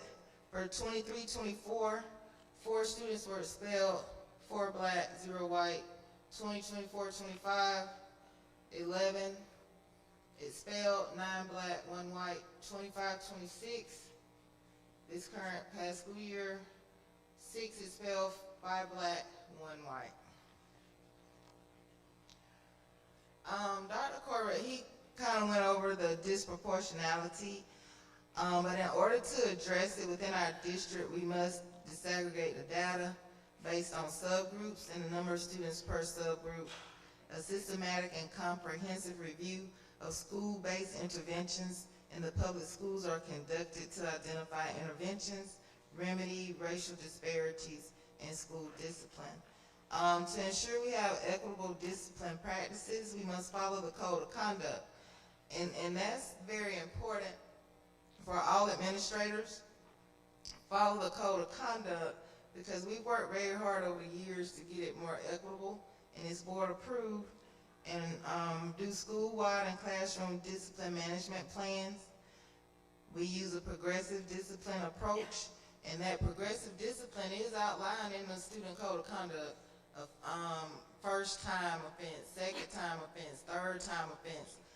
We just have to get everyone to follow it, and I think we'll be in a better place. What are other school districts doing? Many secondary schools are shifting from exclusionary disciplines such as suspension and expulsion to prevention and intervention strategies. Research suggests that no single strategy eliminates disproportionality. So there's not one fix-it, one just program that's gonna eliminate every bit of it, but districts often see major improvement when they combine several evidence-based approaches and monitor discipline data regularly. That's like Ms. Walton was saying, figure out a way where we can monitor this, not just at Pass Academy, but across the district. The question was brought up, what are some strategies? Dr. Corbett talks about the MTSS, multi-tiered systems of support. positive behavior intervention supports. I think we're working and we're doing those two things. One thing we could improve on, because there's nothing consistent. Principals are left up to their own devices when it comes to restorative practices. It needs to be something more consistent and something more outlined, and maybe some more training to take place on really how to implement it. Behavior intervention specialists, again, thank you guys so much. We are improving. We have more throughout the district, and we'll go over the actual numbers in a minute. Mental health services, school counselors, therapists, and social workers. Some school districts actually have social workers that address trauma, anxiety, depression, and other underlying factors. And these are just strategies to help with the disproportionality. You want to, different ideas. Trauma-informed practices help staff recognize how adverse experiences may affect behavior and respond with appropriate intervention. We're seeing more trauma-informed students, but a lot of the teachers, and especially since we have a lot of people on emergency certificates, and that's just across the nation, not Dothan City Schools, but we have to make sure that they are trauma-informed and know how to recognize and identify and have different strategies and practices. Can I interrupt for 1 second? So earlier you mentioned that we're an urban school district, and I'll just point out for the board for your edification. So in many urban school districts, a lot of these practices that you're talking about, these are positions that exist within the district. You have trauma-informed counselors, you have mental health coordinators, we've got the behavior intervention specialists, you have directors over restorative practices. These are positions that exist. Now, of course, we have to exist within our means, but I just want to make that evident to the board that these are actual positions within your offices of behavior support and student services, et cetera, to help support kids in urban districts. Yes. What are some other strategies? Early warning systems. Dr. Corbett does do that with truancy and attendance.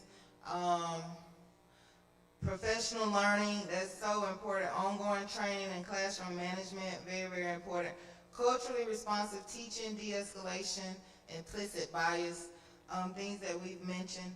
Student support teams, teams of administrators, counselors, teachers, and specialists that develop individualized intervention plans for students with repeated referrals. And I'm not saying it doesn't happen because I don't work at these schools, but do the students have, and it's not just for special education students, I think it needs to be for general education students as well.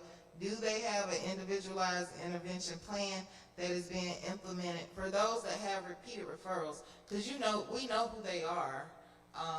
You can see it. I can go in and see some of the students I have. I will go in and look up their discipline ever since they were in first grade. And we'll sit down and talk about that. If you're still doing the same thing you did in first grade and you're doing it in the 10th grade, there's a problem. So what can we do to get you not to be doing these things anymore? Family engagement, alternative to suspension programs, reflection rooms, restorative centers, mentoring, behavior coaching, and in-school intervention programs, reduce time away from instruction. The different district examples, again, as Dr. Askew said, more urban school districts maybe, but this is what they're doing, and we're seeing the same type of issues that they're seeing. Broward County Public Schools, Gwinnett, Jefferson County, several Alabama districts have strengthened PBIS implementation, expanded student supports teams, and increased mental health services through school-based counselors and regional mental health partnerships. Research-based recommendations for pass in Dothan City School. Again, as Ms. Walton mentioned, review discipline data monthly by race, gender, disability status, grade level, school, and infractions. Those are things that we can do. Expand behavior intervention and mental health staffing. That alludes more back to what Dr. Askew mentioned, the staffing of these positions in some cases. Increase restorative practices, implement transition coordinator to support students returning to their base schools, strengthen PBIS, MTS, provide annual professional training on de-escalation, culturally responsive practices, and trauma-informed instruction, develop individualized intervention plans for students with repeated referrals, monitor outcomes such as repeat referrals, attendance, academic progress, and successful transitions, not just suspensions. And along with what Dr. Askew mentioned, in some districts the size of Dothan, you do have an alternative education coordinator, alternative education director, and those are the things that that person would be responsible for, the monitoring, the implementation of all things discipline and behavior, to look for equitable solutions and help with those things. So, thank you again. Behavior specialists, what we had and what we will have for 26, 27, you see that we have 6 new. Fane, Hurd, Girard, Dothan 6, Dothan Prep will have 2 this year, and Pass Academy, we're getting 1. So that is all thanks to the board's approval, Dr. Askew's recommendation. So we are getting more behavior specialists, 6 new this year for schools to help with some of the issues we've described. In-school suspension, board, you wanted to know who had in-school suspension. Hurd has an ISS aide, Hidden Lake an ISS aide, Fane an ISS aide, Kelly Springs ISS aide, Beverly through Kelly Services has ISS, Slinglow has an ISS teacher, Dothan 6 ISS aide, Dothan High ISS teacher, Carver 9 and Dothan Prep ISS teachers. These schools do not have an ISS in 2025-26, and they will not have one this coming up school year, 26-27, Highlands, Carver Math and Science, Selma, or Girard. This is just more board member feedback. You had several questions. What infractions would qualify a student for Pass Academy? I think we went over that pretty well. Does placement require documented progressive interventions first? Placement does not require documented progressive interventions. It should take place if the code of conduct is being followed.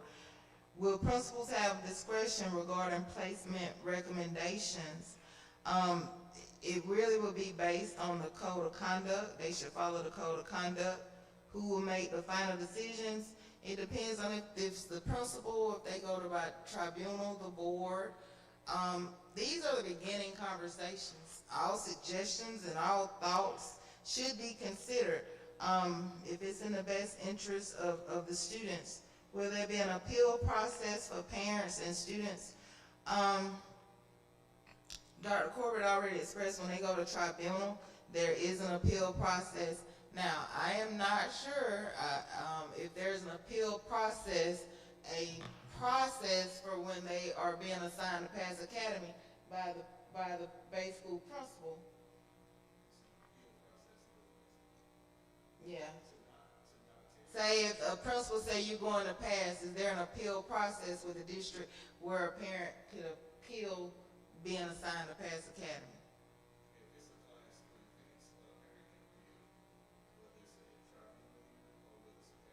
Okay. So they contact your office.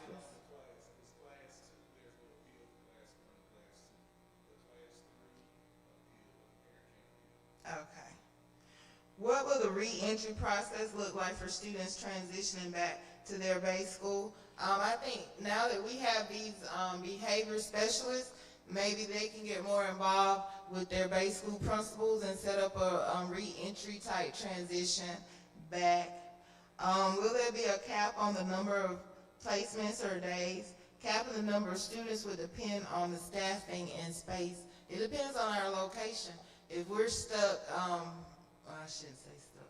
If we are at the Dothan Virtual School in our little happy corner, there will have to be a cap because we only have 60 desks.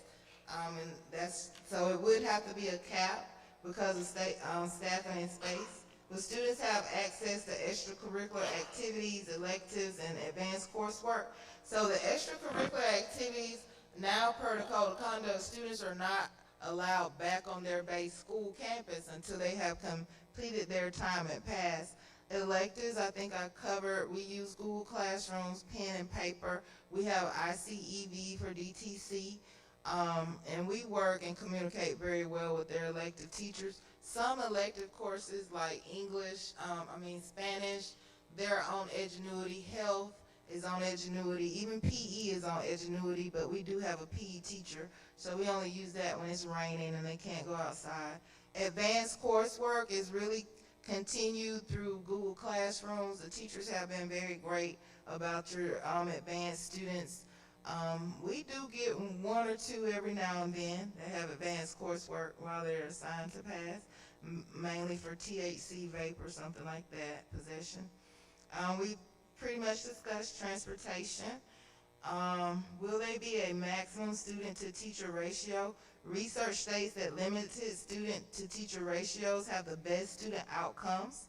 Short-term placements is structured, operated, and funded correctly. An expanded program could support both options as it has in the past. So in the past, we have had short-term placements and long-term placements, but it has to be structured, operated, and funded correctly.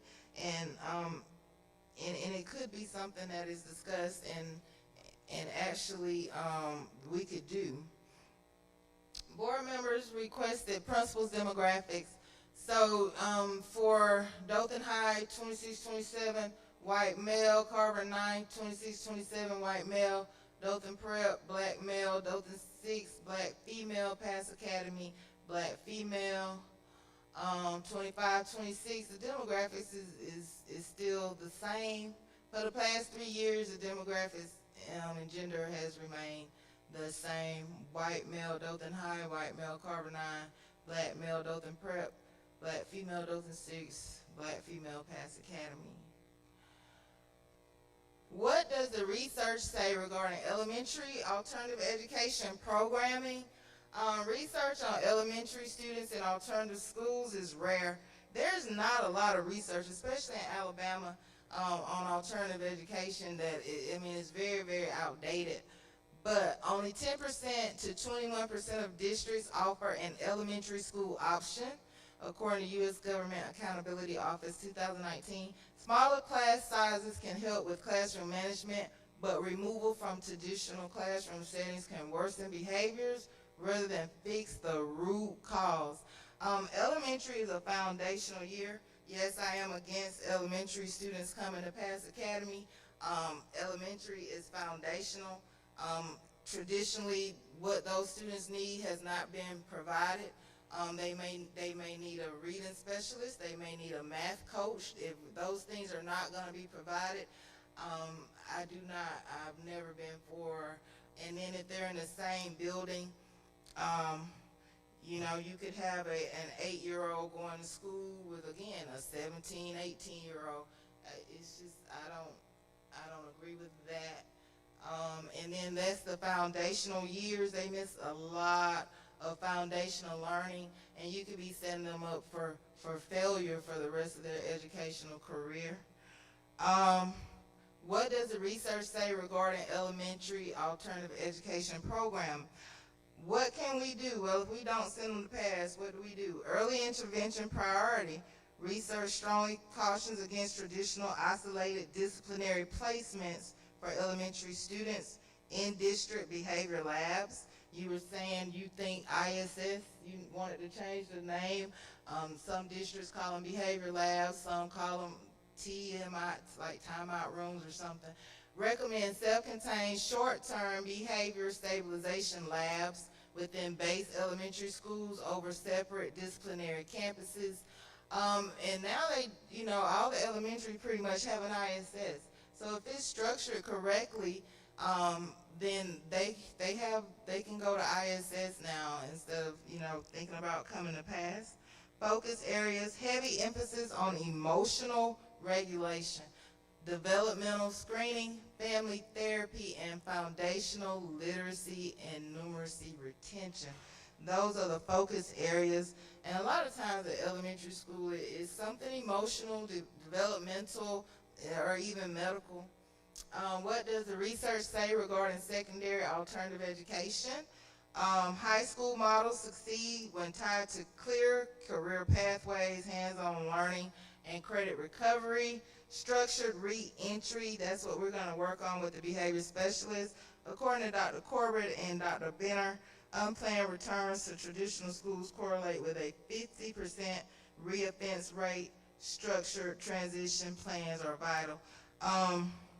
My reoffense rate, them coming back to Pass Academy, is very, very low. It really is. There's different scenarios as to why. But it's going to be structured, and you're going to do what you're supposed to do. But I also encourage them, when I meet with them before they leave, to go back and do the right thing.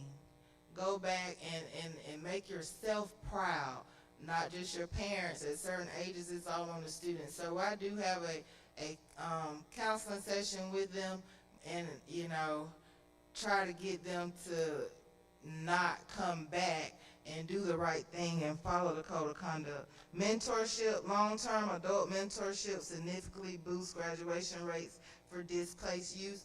And you see it says long-term. No, I don't do mentoring where I get a group to come in there and talk to them for 30 minutes once a week. No, I do not do that, because I do not see the true long-term value in that. For me, mentorship is my long-term adult mentorship is if you're doing things with them consistently that may even include the weekend or things of that nature. That's the type of mentorship, something that when they are assigned a teacher that will mentor them for maybe hours, not just a group coming in 30 minutes doing a speech. I don't see that as effective, so we don't do that. What does the research say? Interventions in improving student behavior and outcomes. Cognitive behavior interventions are proven most effective in modifying aggressive behaviors and teaching impulse control, restorative practices versus zero tolerance. Zero tolerance policies increase dropout rates without improving safety. Restorative frameworks build accountability. Parental engagement, we all know the more the parents are involved, the better the results will be. Consistent parental involvement in behavior contracting directly correlates with assignment success. So that's one of the reasons I do get the parents to come in and we go with a behavior contract, and the student and the parent have to sign and agree. Hanover Research, we're going to go through this. It's a research company that me and Dr. Corbett did 2 Zooms with. They have a lot of research. So if what I have presented and Dr. Corbett have presented is not enough and you need more, Hanover Research, they have a lot of different project-based. It's not free, I will tell you that, but their descriptions and what they can offer, the different research models they can go through, they will come in and do a more intensive district research and actually a proposal on how we can, the best practices in alternative education program structures, interventions in general education. They have a whole, we met with them and it's very interesting what they offer. Alternative education capstone reports, and this is things that they would do like over a year, because this process should not be rushed if we really truly want to make a difference in our alternative education services. So finally, and board, you should have access to a Google form that will have these questions, and very excited for you to respond, because it will kind of help us shape where do we go from here. But what timeline do you believe is realistic for expanding PASS while ensuring quality implementation and long-term success? What is your vision? What is your vision for PASS? Based on the data you have been presented, is an expansion of PASS Academy needed? Why or why not? What characteristics should we prioritize in a facility that best supports the academic, behavioral, and social-emotional needs of PASS Academy students? Do we stay where we are, or do we see what it would take to revitalize Wilson Street? One of the reasons I was told that we had to move is because a roof would cost $500,000. Now it's what? It's $2 million now? Oh, that was what, 6 years ago, I think? So it's $2 million now? $2 million to revitalize Wilson Street. Oh, okay. Well, so that is also something to consider. the location and facility. How many students do you want Pass Academy to have the capacity to serve? Please provide a numerical answer. Increase staffing. What additional staffing positions would have the greatest impact on improving student outcomes and supporting teachers? Career and tech. What career and technical education opportunities would most benefit PASS? What, if any, expanded vocational and alternative student programs should PASS include? Transportation considerations. What transportation solutions would improve student access, attendance, and participation if PASS Academy were expanded? Credit recovery services. How can we strengthen credit recovery opportunities to more students remain on track for graduation? And like I said, we do have the ARC, but at one point in time, the ARC was under PASS Academy, but credit recovery services, we're thinking, district-wide. Sometimes with credit recovery, it's not just a child that has a behavior problem. It could be a child that has been out for a medical issue. It could be a teen mother. It could be someone just dropped down and decided, hey, I made a mistake, I want to come back. What type of services can we offer those students? Not always because they've broken the code of conduct and have to come to PASS. Mental health services. What mental health supports should be available to meet the diverse needs of PASS Academy students? Mental health coordinator. Do we continue with Spectra Care? Do we continue with private services that are really part-time, or do we need something full-time? Disproportionality concerns. How can we ensure that student placement practices are equitable, data-informed, and free from unnecessary disproportionality? So those will be questions that I hope that you take the time to fill out so that we can, start gathering the data on what you think and how you feel about things. And if I can interrupt for the board members' information, in addition to the questionnaire that you guys will fill out as board members, there'll be a separate one for the community. So they'll have access to the presentation and they'll have a QR code. And then we'll crunch the data from both sides. So you'll get the board's responses and then you'll get the community's responses by question and analysis and perhaps recommended models. So that's the next step. Yes. Program model versus school model. Should PASS Academy continue to operate primarily as a disciplinary program, or should it evolve into a comprehensive alternative school model, and why? Hanover research. How could research findings from Hanover help guide our decisions and ensure PASS Academy reflects evidence-based best practices? More on career tech, transportation, safety and security, credit recovery services just for secondary students, mental health services, disproportionality, trauma-informed. What role should trauma-informed practices play? Should the district consider alternative education services for elementary students? If so, what should that model look like? So there are a list of questions that have already been prepared for board members. Student equity, expand or strengthen the current model. If you had to choose, would you prioritize expanding PASS into a more comprehensive school or strengthening the current model? How could we do that in the space and with the staff that we have? Would you add more staff? Would we figure out a way to get us a few more rooms in the virtual school building? What factors would influence your thinking? All of those things. So this is what Dr. Askew was talking about. But it has already, this is the QR code, but you've already, he's already emailed this to you guys, so you don't have to do the QR code. But one for the community, and their questions are a little different. Like we're not asking them how would they fund it and stuff like that. Those are questions we ask the board. So that will be posted as well. And finally, I could talk this much. I don't really talk this much. If you know me, this is the most you will ever hear me talk. Okay. As a veteran employee with 24 years of experience in DCS, 15 in alternative education, these are my definite closing thoughts. Expanding Pass Academy is not simply adding classrooms. It needs to be informed by the data and based on what evidence and research says work. It will require creating a comprehensive behavior support system that improves student achievement, enhances school safety, strengthens graduation outcomes, and equips our district to meet the increasingly complex needs of students across Dothan City Schools. Now, is there any final questions? Where do your teacher units come from? My teacher units, where they come from, local. So we have, how many teachers over there right now? I have one math teacher, one PE teacher, one science teacher, and one part-time SPED teacher. And now I have a behavior specialist and me. So And that's- they're all paid with local funds?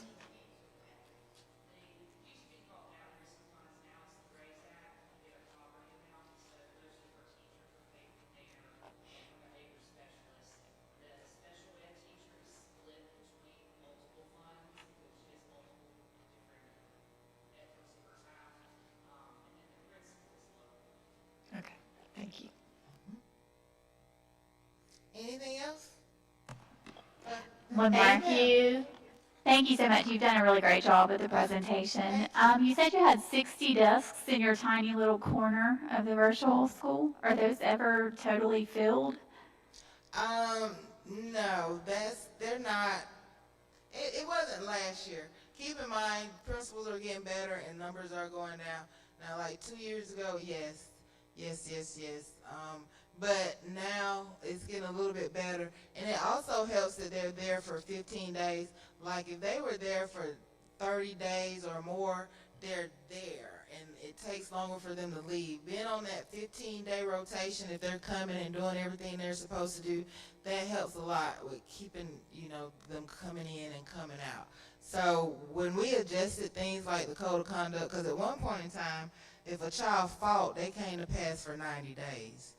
That was outrageous, and they never, we couldn't take children because we didn't have any seats because they were there so long. So I think this year we probably, we had 60 desks. I'd probably say the most we got would be like 50 at one time.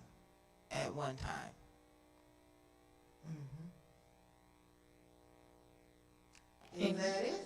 Anyone else? And feel free to contact me if you have any more questions. My email and everything is available. Just reach out to me. I'll be more than happy to answer any follow-up questions and fill out those Google forms to let us know what you think. Thank you, guys. Thank you. You did a great job. Yes. All right, and we are adjourned.